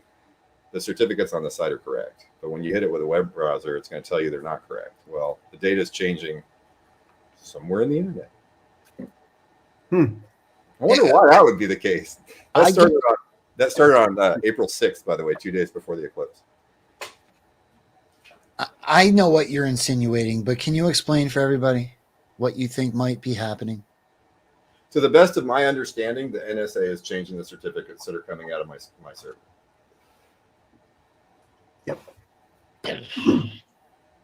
Gort, why? Maybe we're correct. They don't want people knowing that. Maybe we're partly correct. If we were incorrect, they wouldn't have any reason to stop it, because in 1,000 other ways, they're getting everybody to chase their tails on incorrect theories. Why would they want to slow down the virality of this information? Well, because they don't want people to get to the conclusion. People need to be fish slapped. People need to go, oh, we're all going to die. Otherwise, this isn't going to work. Have I told you guys about my story about coming home and all my Wi-Fi's being on a Wi-Fi connection called FBI Mobile One? Signed in with a password. That's awesome. Yeah, so I'm not going to play it again. Everybody's seen it now 45 times. I'm not going to play it again. But I called the FBI and asked them about it because you didn't know that? Oh, I'll send it to you immediately. Everybody here has seen it. I've played it so many times. I'm not doing it again. But I called the FBI and straight up asked them. I called the Philadelphia office and asked them why my Wi-Fi. I came home from vacation and we were out camping for the weekend. I come home. This was at my old house. And I come home and my Wi-Fi is like acting real slow. And I was kind of pissed because I had just started doing this, like putting my face out there, podcasting with Stormy and everybody else that we were on TikTok at the time. We've since progressed, but I had just upgraded my Wi-Fi. So I was expecting much faster speeds than I was getting. And I had just come home from family things. So I was trying to catch up. And I'm like, why is everything lagging? It was pissing me off. And so I went on my phone to my Wi-Fi connection, and it was connected. This isn't my neighbor playing a joke. It was connected with a password to a Wi-Fi that said FBI Mobile 1. And I'm like, what the hell? So I went and ran to my laptop, same thing. So I screenshotted it all. I took pictures of it. And when I tried to see the password, disconnected and disappeared off of both devices. Yeah, there's nothing weird about that at all. So I called the FBI and asked them, like, yo, what's up with this? And the guy's like, I don't know. I'm just going to give you a straight answer. Yes, sir. You are the subject of an investigation. Yeah. Or the FBI has no clue, and it's just Gort going. Doo-doo-doo-doo-doo. I don't want to play it again because everybody's seen it, but it's so good. Now we should probably define Zoids, or at least give as concise of a description as we can. Because it says it's a must see. I'm going to send it to you guys privately. I only just did it a month or two ago, so I'm not going to do it again. I'll send it to you privately. Let's get into the Zoid thing. You said love you at the end of the call? Oh, yeah. I told the FBI I loved them. When we were hanging up, it's not the only one. I told the White House I loved them too. You just spread the love. I called the FBI and I asked them, and it got very, very awkward. I feel like I should play it. So anyway, at the end, I always say I love you. I do it at the drive-thru, to be honest. Like when I ordered 2 double cheeseburgers, I just say I love you. I think it's funny. There's nothing hateful about that. So I did it to the White House. I called the White House and I asked why Joe Biden's picture wasn't yet up on the wall. You know how we all saw that video from what's her name? I can't remember, but she played that video early on in the process where Joe Biden's picture was not being put up on the wall in the visitor center. So I called the White House and I asked them about it, and they played me off and they blew me off. And so I told her that I loved her, and I hung up. And so I did the same thing when I called the FBI at the end of the phone call. It was very, very awkward. People are asking me to play it. Go ahead. I'll try to pull it up. You guys do the Zoid thing, and maybe we'll end today's show that way, because I don't want to do it in the middle where everybody's seen it already. But if you guys want to see it, as people are asking, I'll play it to the end of the show, and you guys can experience it yourself. Deal? Yeah. All right. I'll look, but I have your Zoid stuff pulled up if you want to. Okay. So yeah. So where did the term Zoid come from? Go ahead and throw that up there. If you look at the back of a $1 bill, you'll see the Illuminati pyramid, right, with the eye on top of it. And I noticed that the top of the pyramid isn't actually a pyramid. It's a trapezoid, and there's a flat top to it. And the reason I stumbled on this is I was trying to figure out, okay, what philosophy, what organizational structure, what kind of command structure do the people who run the world, and now I'm talking about at the very top, the people who run the world have to have some sort of method to do this. Okay. And so I was trying to figure out, is it a committee? Is there a chairman? Is there a head honcho, a president, or a poobah? What kind of decision-making structure do these people have at the top? And I noticed that the top of this thing isn't a pyramid. It's a trapezoid. Okay. And then the eye, if you look at this illustration on the bill, clearly it's a 3D trapezoid-ish pyramid with a two-dimensional eye above it. They're different things. Okay. And then given all the experience I have over the last couple of years of looking at all the wordplay and the media and all the symbolism and decoding all that stuff, I realized that if you wanted to control crime, I'm talking about large-scale crime, like cartels and things where they cut people's heads off and it can get really violent and awful. If you wanted to control that, the best way to control your enemy is to lead them. Okay? Which means you got to have your guy at the top of their structure. And what that does for you is you go ahead and let them commit a certain amount of crime, but you never let them get out of their lane. And that gives you the advantage of being able to control how evil things get, right? So then you get back into ancient secret society stuff and yin yang and the balance of good and evil, and you have dualism in the Masons and all this stuff, right?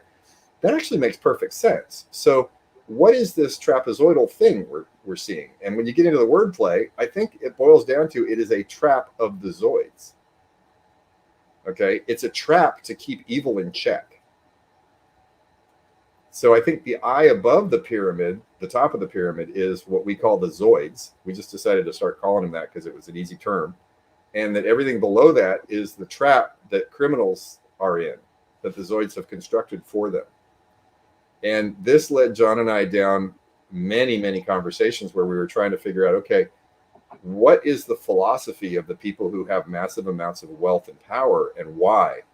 And we think we figured it out. And it's so different than what everybody believes. Anons or non-Anons, it doesn't matter who it is. We think you're either Zoid or not Zoid. John and I now operate under this philosophy because it's so simple.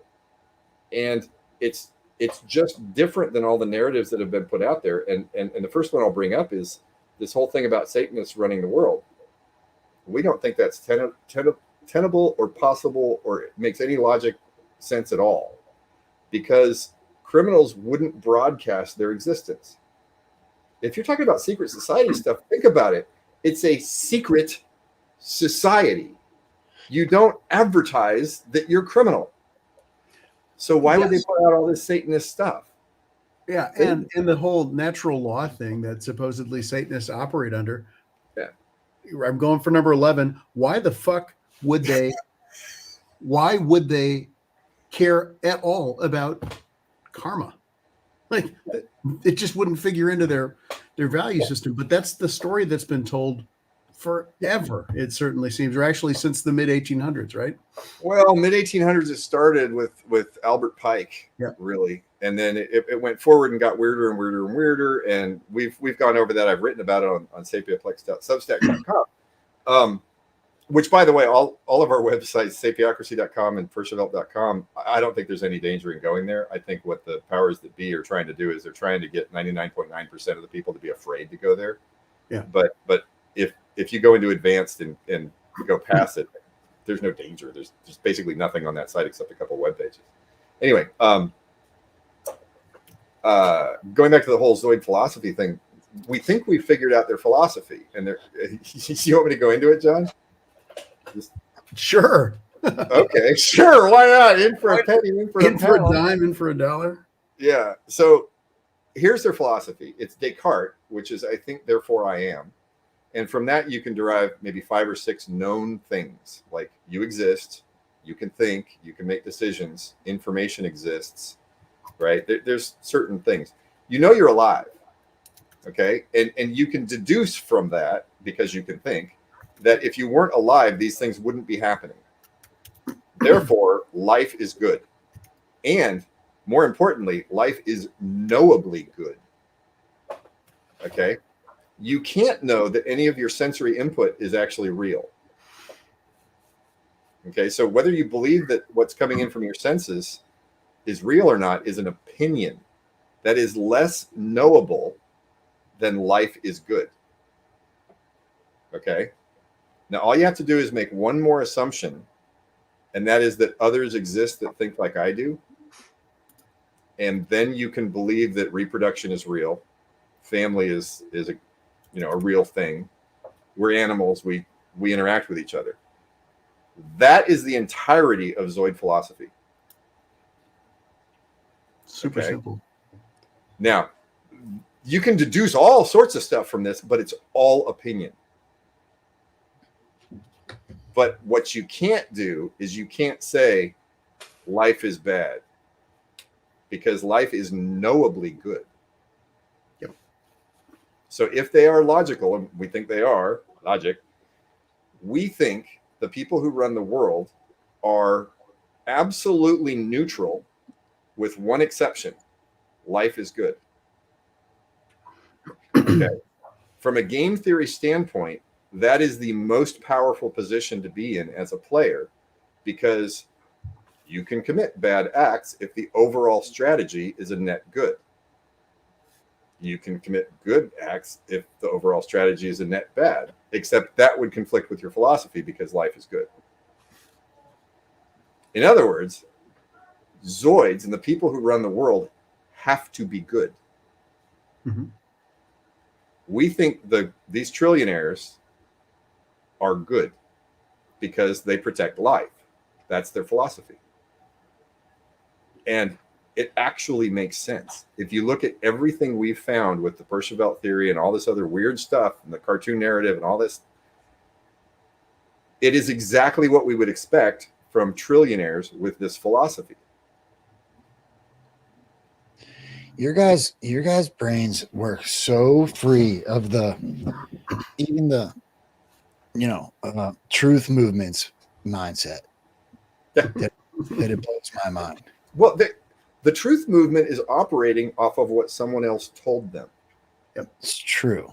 Look, I'm not saying you're wrong. I think a lot of what you said, I've told you this, I don't know if it was pre-show or on while we were on, but the way you guys think has influenced me tremendously. It has. That's why I bring up your points and lines all the time in some of the times I have conversations, because it just, if you are able to free yourself from those things that we've been shown and told, it starts to make so much sense.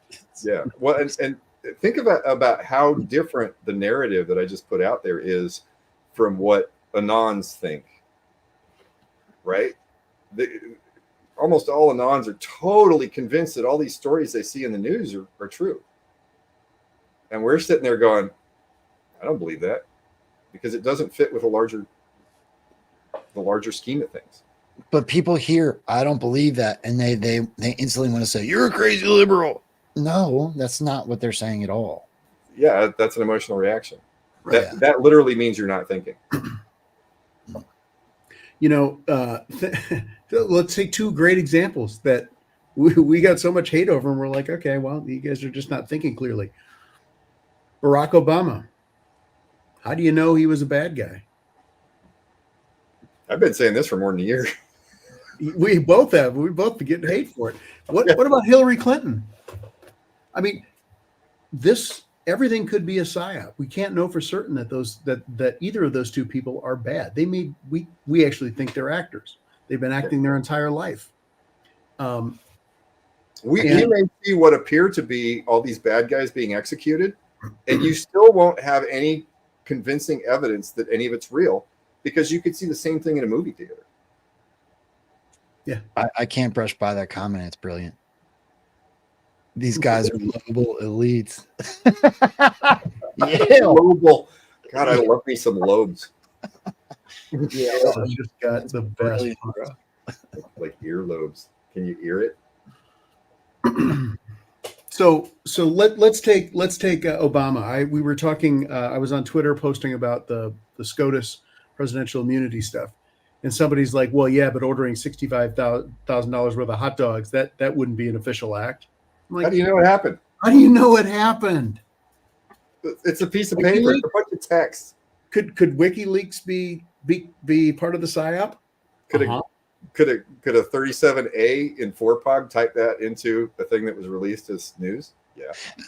Okay, you're making synapses fire in my brain now that I'm back. I found those two clips for the end of the show.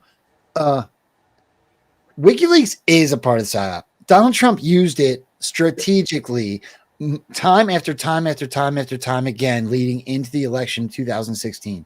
He used it to demonize Hillary Clinton and the Clinton Foundation and everything that came with it, Weiner and everybody else. Yep. There's no question in my mind looking back that you were right about that. Then you're right. Donald Trump orders $3 million worth of cheeseburgers.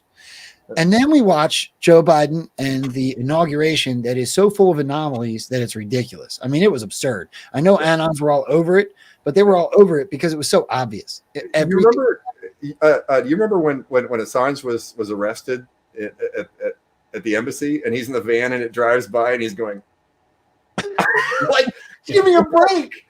They're telling you that it's all staged. The military turns its back, the wrong gun salute at the wrong place. And then we go into the first year or two of Joe Biden's presidency, sound stages, shipping containers in the windows, one time he has hair on his arms for a vaccination. One time he doesn't. It just got weirder and weirder and weirder. The bicycle. How about Donald Trump outside the Oval Office, like that? What appeared to be Donald Trump walking by. Or a time when it was fully green out there and it was like winter in DC. Hey, he goes walking by outside the Oval Office windows. Yeah. They're showing you that everything they're showing you is bullshit. It's a movie. And 99.999% of Anons are running around talking about what they saw in the media or what they saw somebody say online. I mean, and a lot of the stuff that people are believing that's said online is just what? I mean, that's why, like, John and I don't even really watch the headlines anymore, except to send the most absurd stuff to each other and say, "Look at this." I mean, what I think is funny is when you start looking at characters. I've said this every time, but I think it's such a great example. Characters like Sam Brinton. That 37A deserves a fucking medal. 12. Yeah. And by the way, let's not forget 8POG because they probably don't get enough love. But. Well, and there's 4POG, what do they call it? Just the intelligence guys, but there's also 4POG, 4th PSYOP Airborne. Those are the badass guys. Well, they're all badass, but those are the guys that are boots on the ground. All of the like to become a PSYOP guy, well, you got to be a sergeant, but you also have to go through airborne training. So every single one of these PSYOP guys has been through airborne training. And we don't know how many there are. One of the questions I've asked before is how many people have Q clearance? And no one can answer that question because if they have Q clearance, they're not going to tell you. Is it a million? Bob Alinsky said he did, didn't he? Yeah. Bob Alinsky's another one. We don't know. Bob Alinsky's the name out of a bad mafia movie. Well, how about the guy? Remember? How about who's a really funny character in the show? The dude that said that he smoked crack and blew Barack Obama. Yeah. There's another island capsizing one. I love that one. How did Obama get elected if that dirt was out there on him? Nobody knew who Obama was when he ran for president. I remember that. I remember that on the news saying, "Oh yeah, a newcomer to the scene is just." It's like nobody's going to vote for this guy. Nobody knows who he is, and he wins, of course. So Obama, his birth records sealed, his college records sealed. Maybe they're sealed because the good guys don't want you to see what he really did and who he really is. Yeah, the good guys, not the bad guys. Do you want to know what my people don't even know this? I don't think most of the movement knows this, but there was one thing that I found before anyone else. I know I did, and I know that the whole movement then talked about it, but it was the Bud Light thing. So I did it by accident. I'm always going to be completely forthright about how I find things.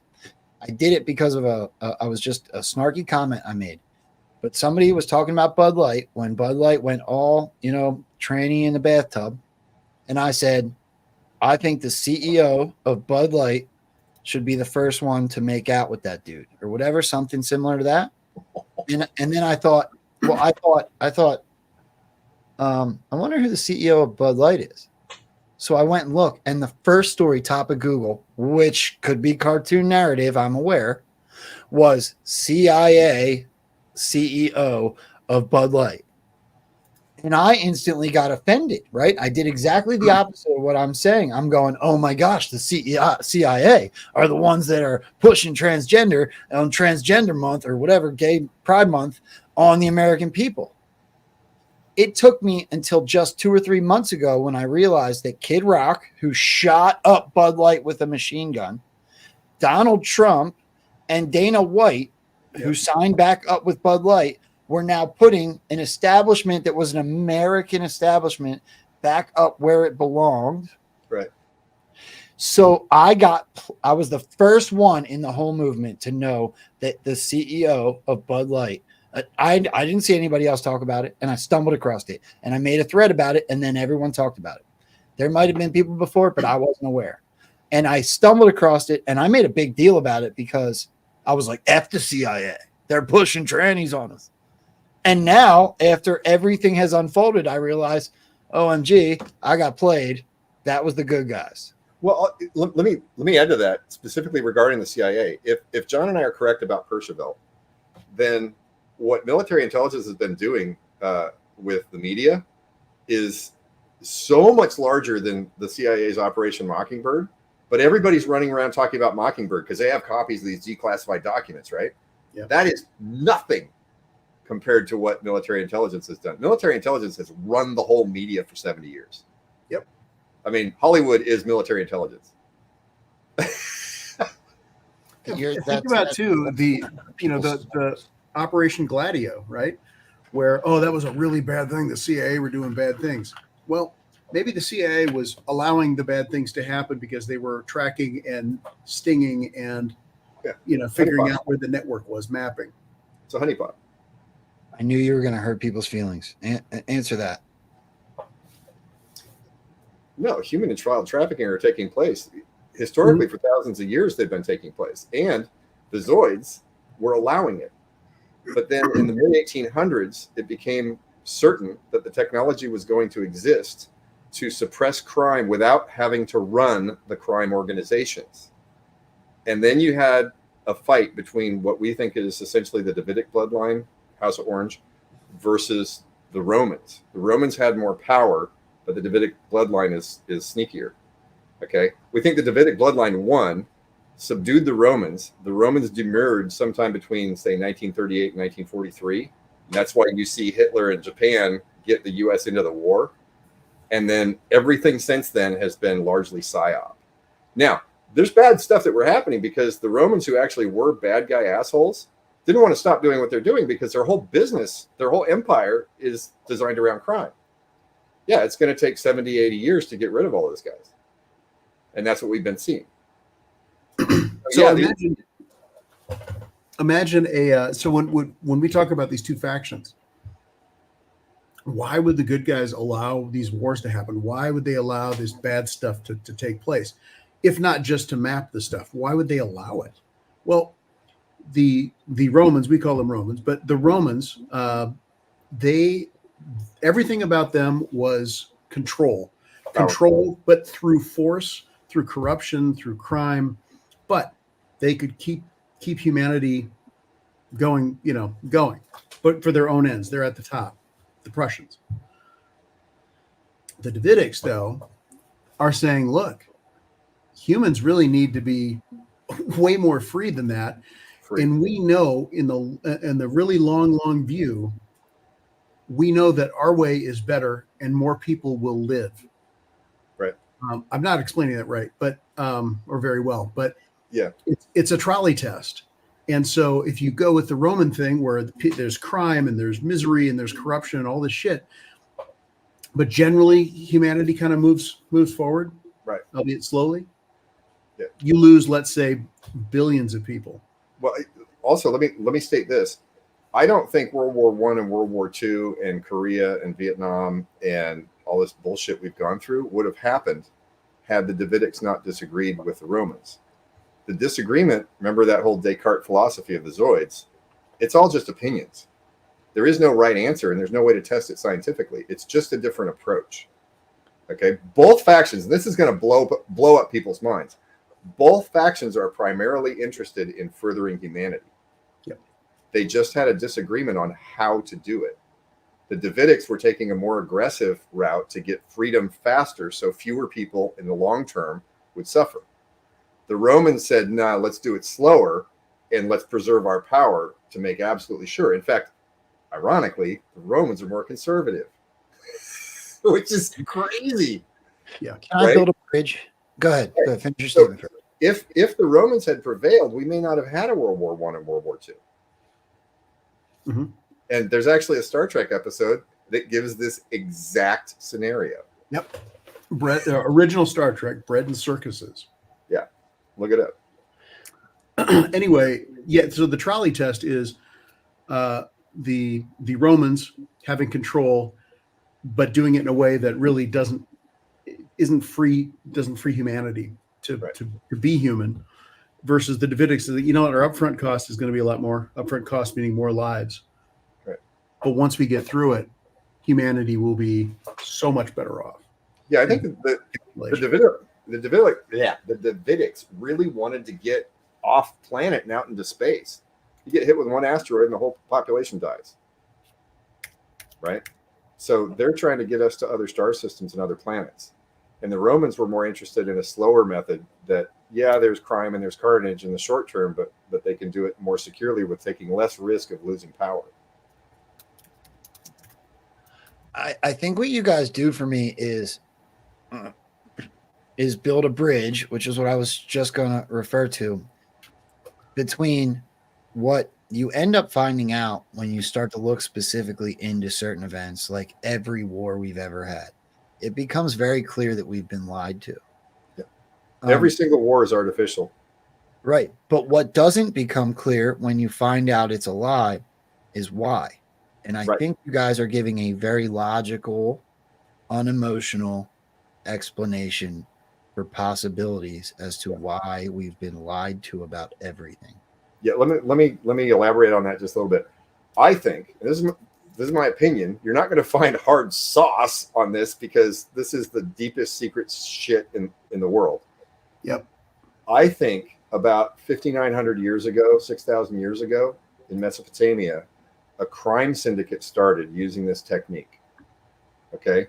But within 2 or 3, 4 generations of that being successful, they had the same genetic problem as the rest of the population does. And you might have started off with a group of extremely intelligent psychopaths, criminals.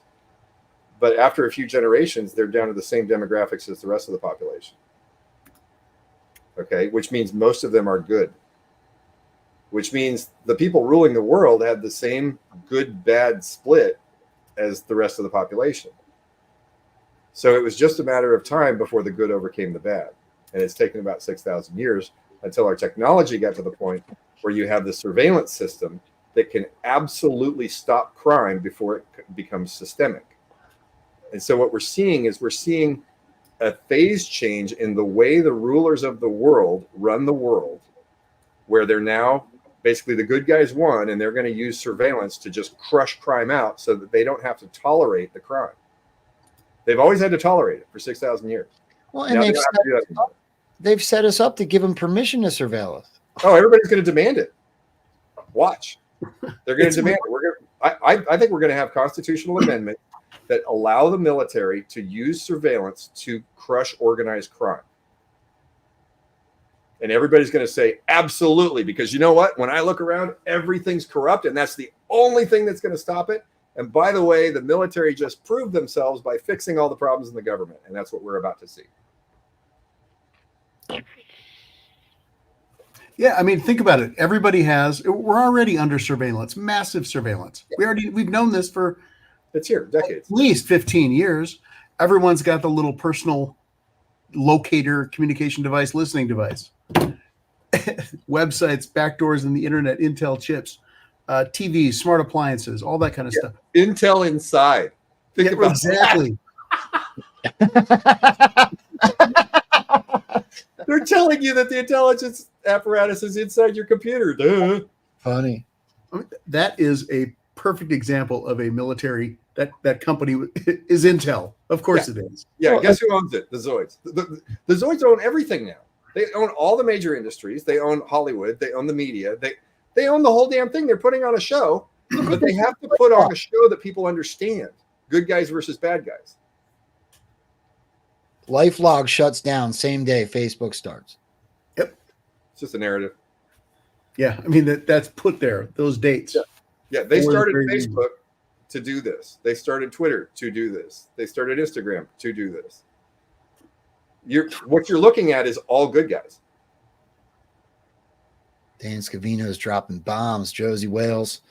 Josie, by the way, Josie won coffee yesterday. I plan on shipping out both those bags of coffee on Thursday morning as soon as I get my paycheck. And if Maria Weil, who also won yesterday, Maria won a bag of Awakened of AO's coffee. I have not yet seen you in anywhere on my social media. Please, if you've tried, I apologize. My social media is a little busy. Get a hold of me so I can figure out where to send your coffee. And Josie, I'm already following you, I know for sure. So make sure that you DM me an address. I can send you that coffee. I think if we keep going down this road, we could go forever. Mm-hmm. We're already. Yeah, we went pretty deep, pretty fast. The thing is, we've looked at this. It checks every single box for the logic of why all of the shit we're seeing would happen. And John and I have been, for months now, we've been challenging this Zoid philosophy, trying to find a flaw in it. We can't do it. Yeah, it's just remarkable how everything makes sense through the Zoid lens. That's really where we're at. It's like, and when you look at the media, we now see the Zoid influence on everything. Yeah, they're bopping around. They know the whole thing's bullshit. They're bopping around, going doo, making fun of everything. All their wordplay is coming out of everywhere. It's in all the songs. It's incredible what they've done. Did you see Joe Biden talk about Stormy Daniels, which is an obvious reference to the storm at his speech yesterday? No, it's all cartoon narrative at this point. Yeah. Well, and the thing that's hard to get over is it's for everybody alive. It's always been cartoon narrative.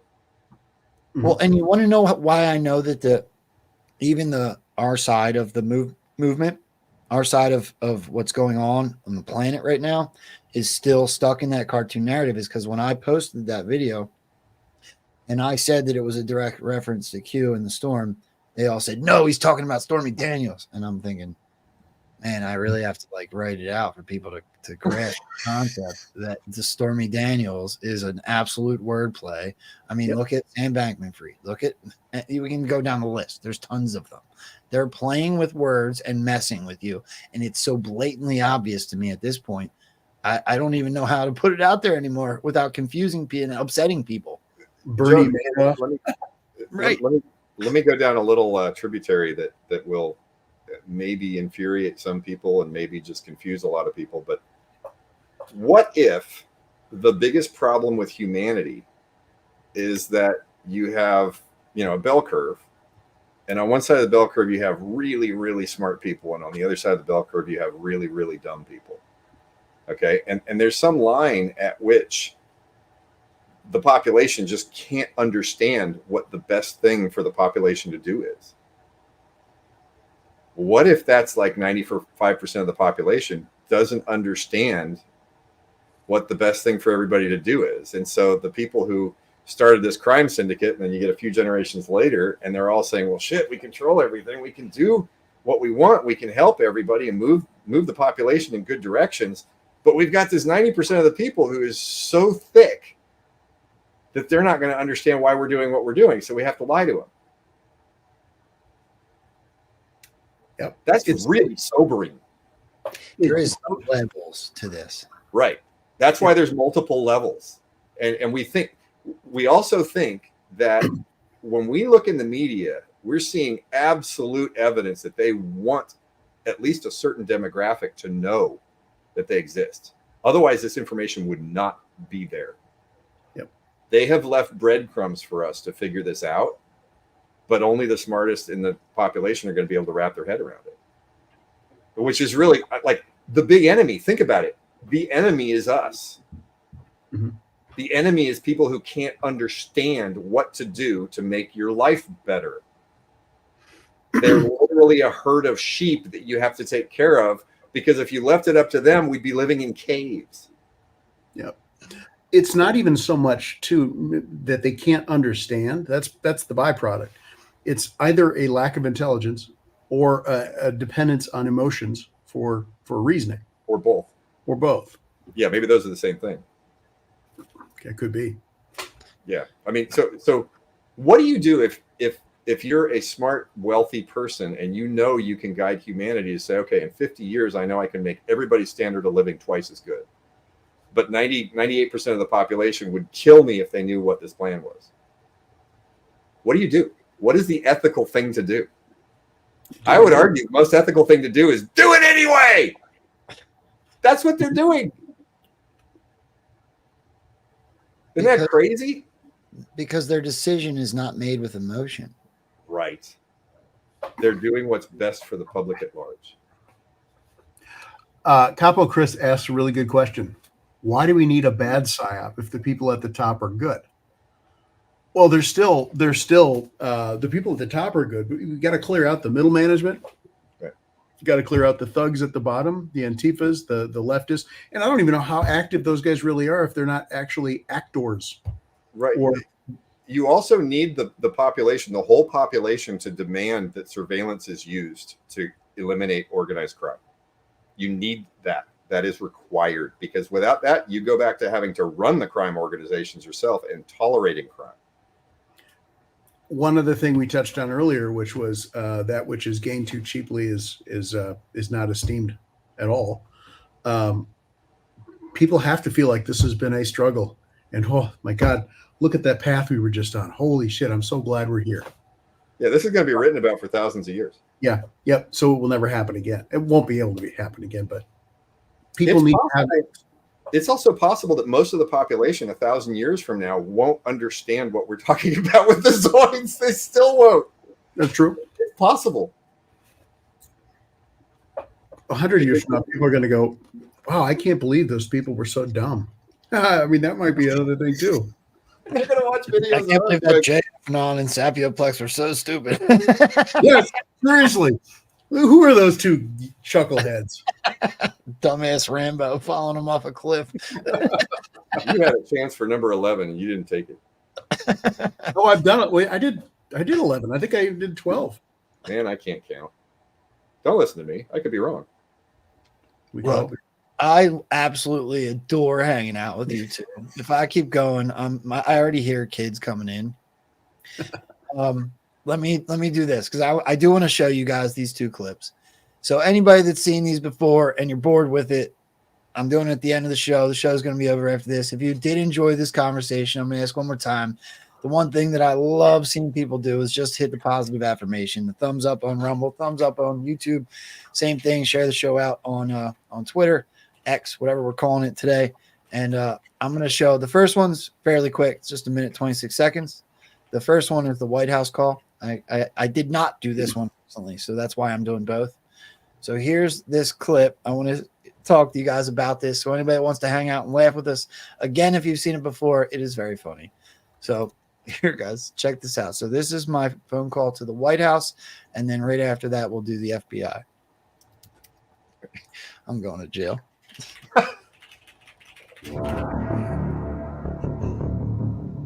For quality and training purposes, this call may be monitored but will not be recorded. Fix your face. White House. Hi. I just had a quick question, if you have a second. So what we do on this line is provide directory services. We're not able to speak on behalf of the president or the administration. No, I didn't want to talk to the president. So I wanted to ask a question about the visitor center. So there's a wall in there where they haven't yet put Joe Biden's picture up, and I was wondering why that might be. Do you have any information on that? We don't. Okay, I love you.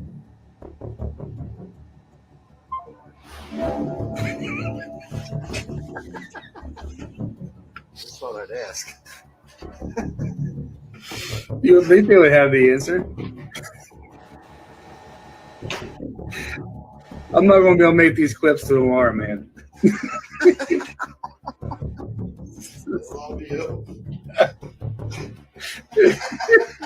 You imagine how many calls they've gotten today? I can't.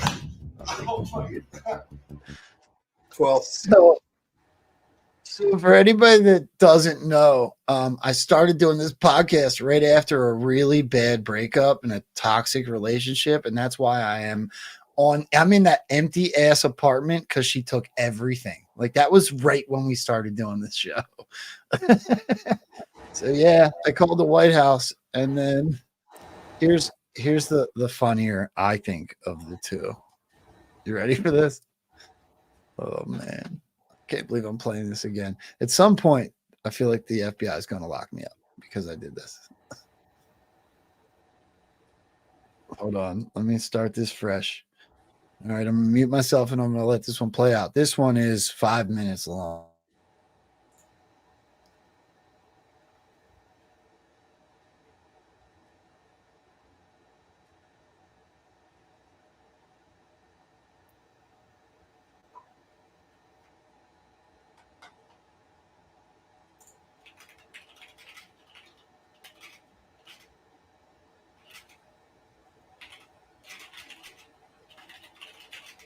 Not playing it yet.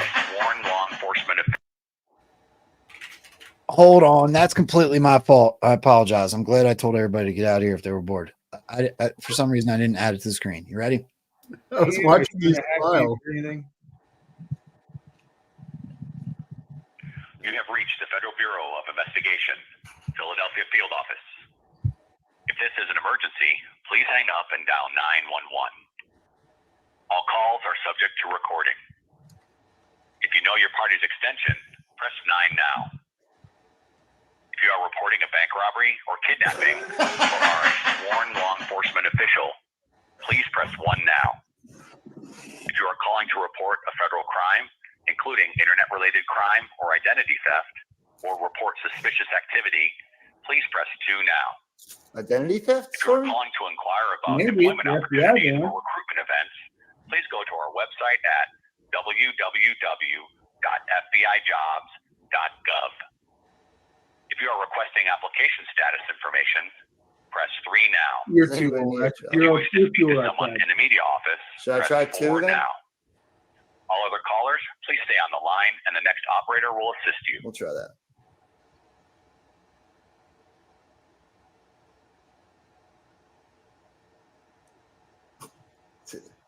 Hang on. Hello? Welcome. Make sure you make it inquisitive. Call will be FBI Philadelphia. Hi, my name is Joe. Who am I speaking with? I'm actually not at liberty to say my name. You're not at liberty to say your name. All right. Well, I just have a quick question. That's interesting, the name thing. So I came home the other day, and my phone and my laptop were both hooked up to a Wi-Fi connection that's not mine. And the name of it was FBI Mobile One. and it was signed in with a password. So I'm wondering if you might be able to give me any information on that, or why that would be the case. Does that have anything to do with you and your agency or whatever? So you're saying your phone and your laptop were hooked up to a Wi-Fi? A Wi-Fi connection that I did not sign into. It said, and the name of the Wi-Fi connection was FBI Mobile One, and it had a password. I have screenshots of all this. Okay, but you didn't log into it at all. No, and when I hit the little eye emoji or whatever it is you want to call it to try to see the password, it disconnected and deleted. It disconnected and vanished off my phone and my laptop.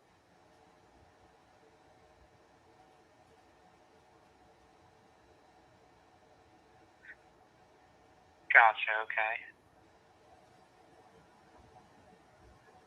So you have any idea why that might have happened? Honestly, no, I do not have any idea. Give me one moment. Absolutely.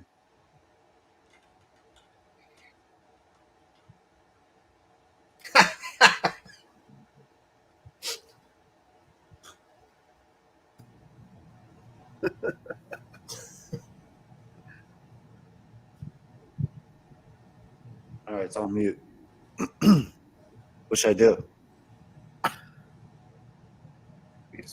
It's definitely a valid question, but Right? It's just got real. Yeah, he got super weird. You might be worth hanging up. I'm not hanging up now. It could be tracking your phone, dude. I don't care. They're already tracking my phone. Why it would come back to that? It's possible that somebody said it to that name randomly. So I don't know your name, or I would say it out of respect, but you're not at liberty.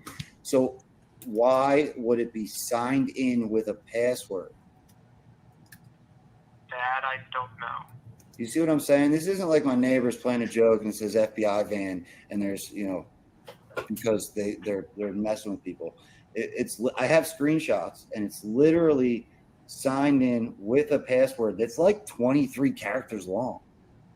And when I tried to see it, it deleted and disconnected from both my phone and my laptop. Okay. Well, if you want to make a report with us, what you could do is go onto our website. It's www.ic3.gov. There's a tab where you can file a complaint, and you should be able to attach those pictures there for us to see. Okay. So have you ever heard of anything like this before? I'm going to do exactly what you're saying, but I'm just asking. I honestly have not. This is the first time. Okay. At least nobody else has called in and said the same thing. Yeah, I just wonder. Like, I didn't really plan on calling you except for my friends told me that maybe I should. All right. Well, I wish you the best. I appreciate it. I'm going to get on that website there then and take care of that. All right, perfect. Thank you for calling, and have a wonderful night. Thank you. I love you.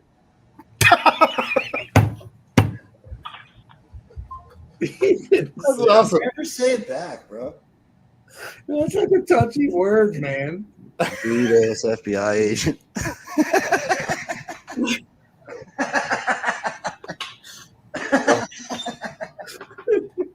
Oh, he's gonna find out I joined the Illuminati today, and I'm in big trouble. Maybe I should hang up. Maybe you should hang up. No, man, they're already tracking me. He's like, they're gonna track your phone. I'm like, they're already tracking my phone. Oh my God, that is a riot. How come the FBI has such a short phone tree, though?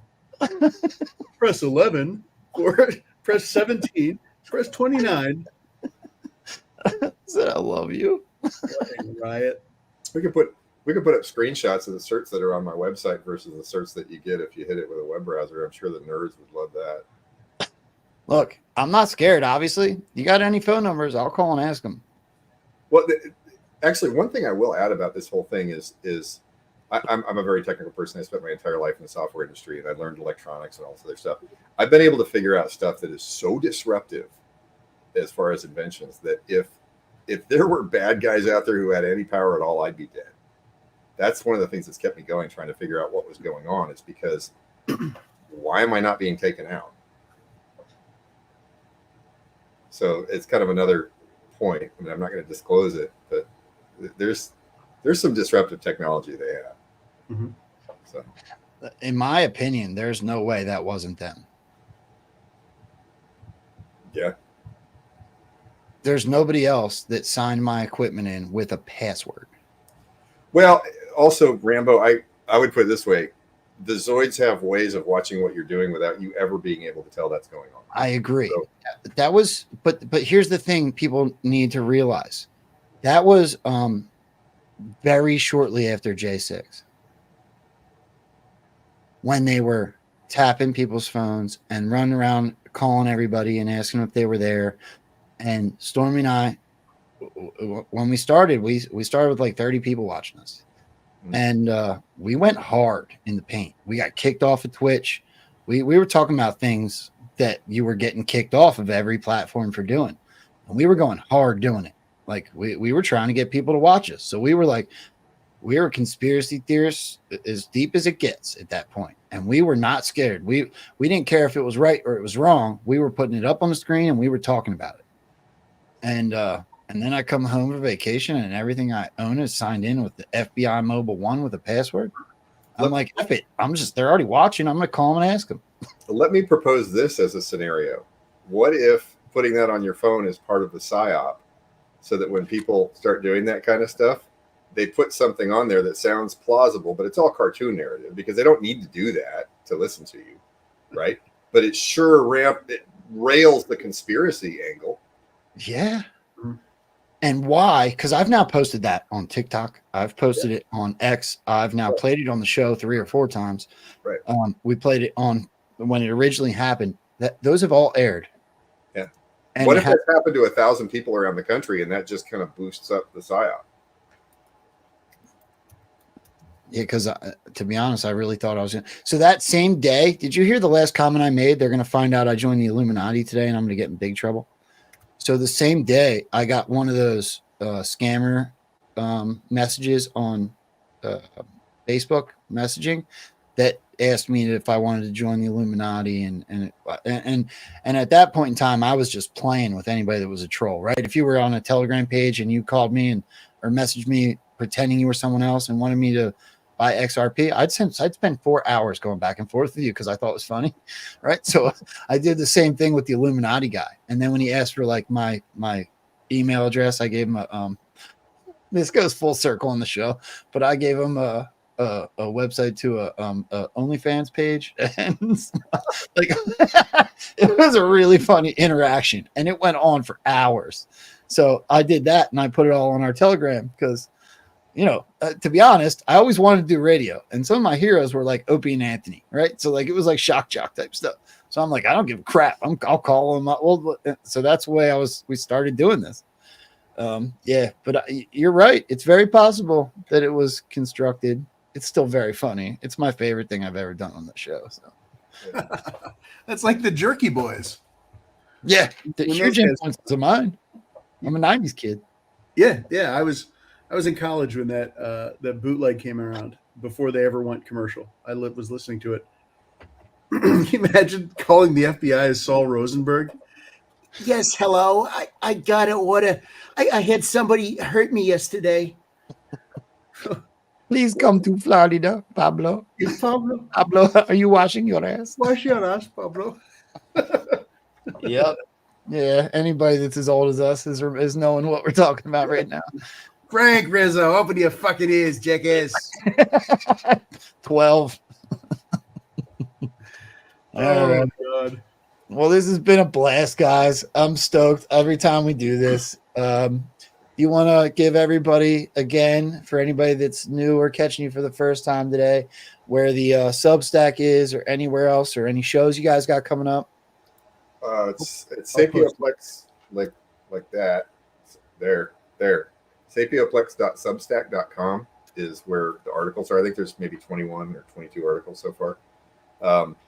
Some of the stuff we talked about today actually isn't in articles because once you get to the Zoid philosophy, there kind of isn't a point in talking about it because people aren't going to understand it, and if they understand it, they're already Zoids.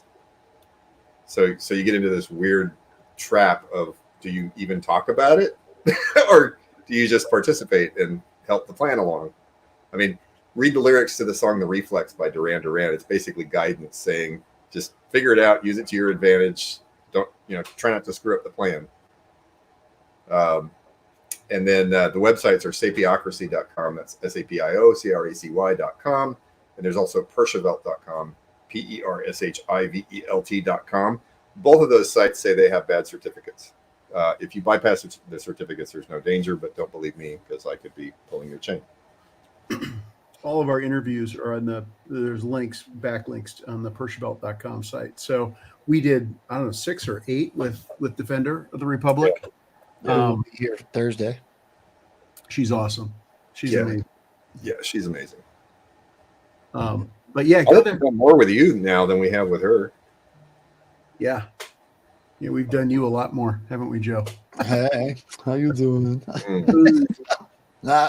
So I think that I have 2 staple shows that I am going to continue to do as long as you guys are down, and that's you 2 and then Feisty and Sarge.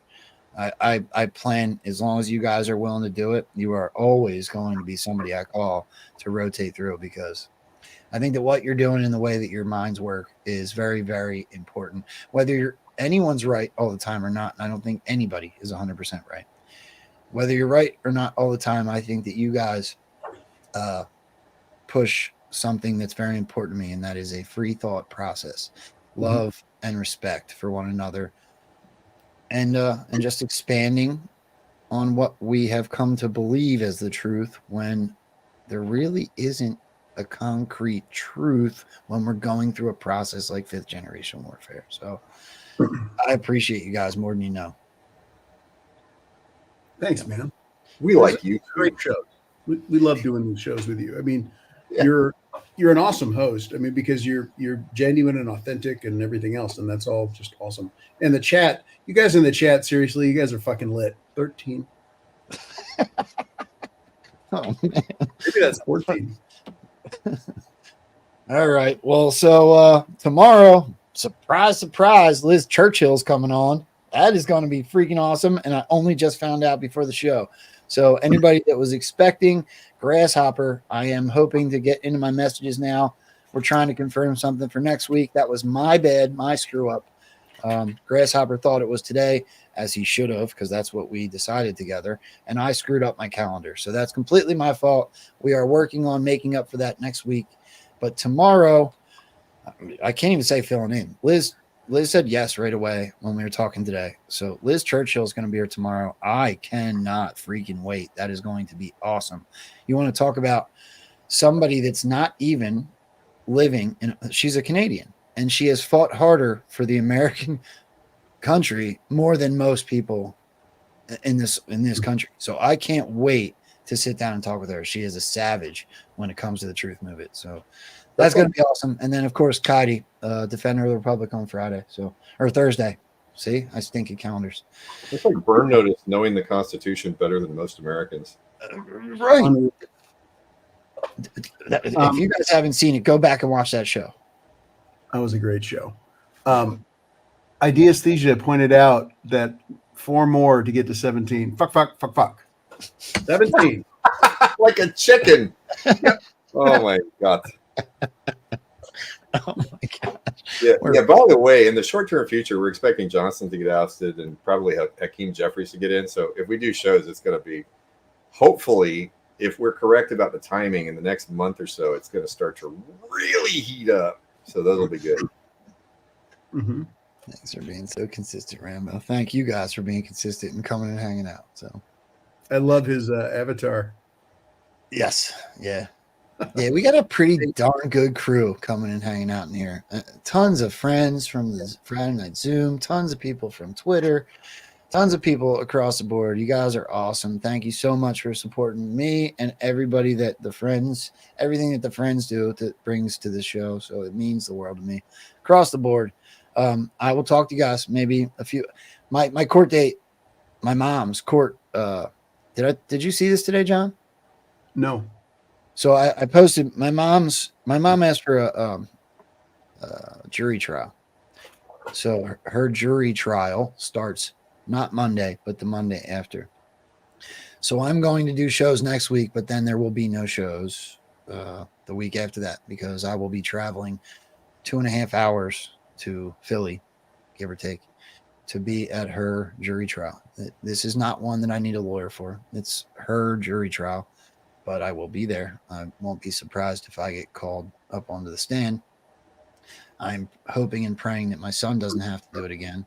I'm hoping that his testimony and interview have already completed. I don't want him to have to go back up there again, but I don't know that that's the truth. So I did make a post today just asking everybody for prayers and also to give people hope. Look, my son got finally returned to his father after 10 years of fighting for him. If I'm completely honest, there was at least 7 where he should have been back in my custody. I could even go as far as to say 8 or 9, but I can understand in those first 3 why there was a process. For the 7 after that, I do not understand why there was a process. And the further and further it got, the more the process just didn't do anything except for keep my son away from his father. So I was trying to give everybody hope. If you just do the next right thing, put one foot in front of the other and do everything in God's name, then good things do happen. And I was asking for prayers. So that's what the post was about. But yeah, that'll be happening. Not next week, but the week after. So that's why there will be no shows. But next week, there's going to be a whole pile of them. I'm hoping Grasshopper confirms first as I screwed his show up. And we'll be doing, we'll be rotating. Hopefully, maybe I can get Feisty in here again.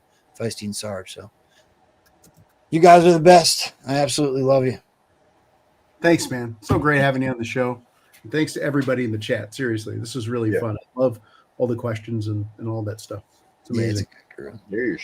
Great group. Well, love you too, bro. We're going to bounce over here. They're all amazing. Love you guys. Bye. See ya.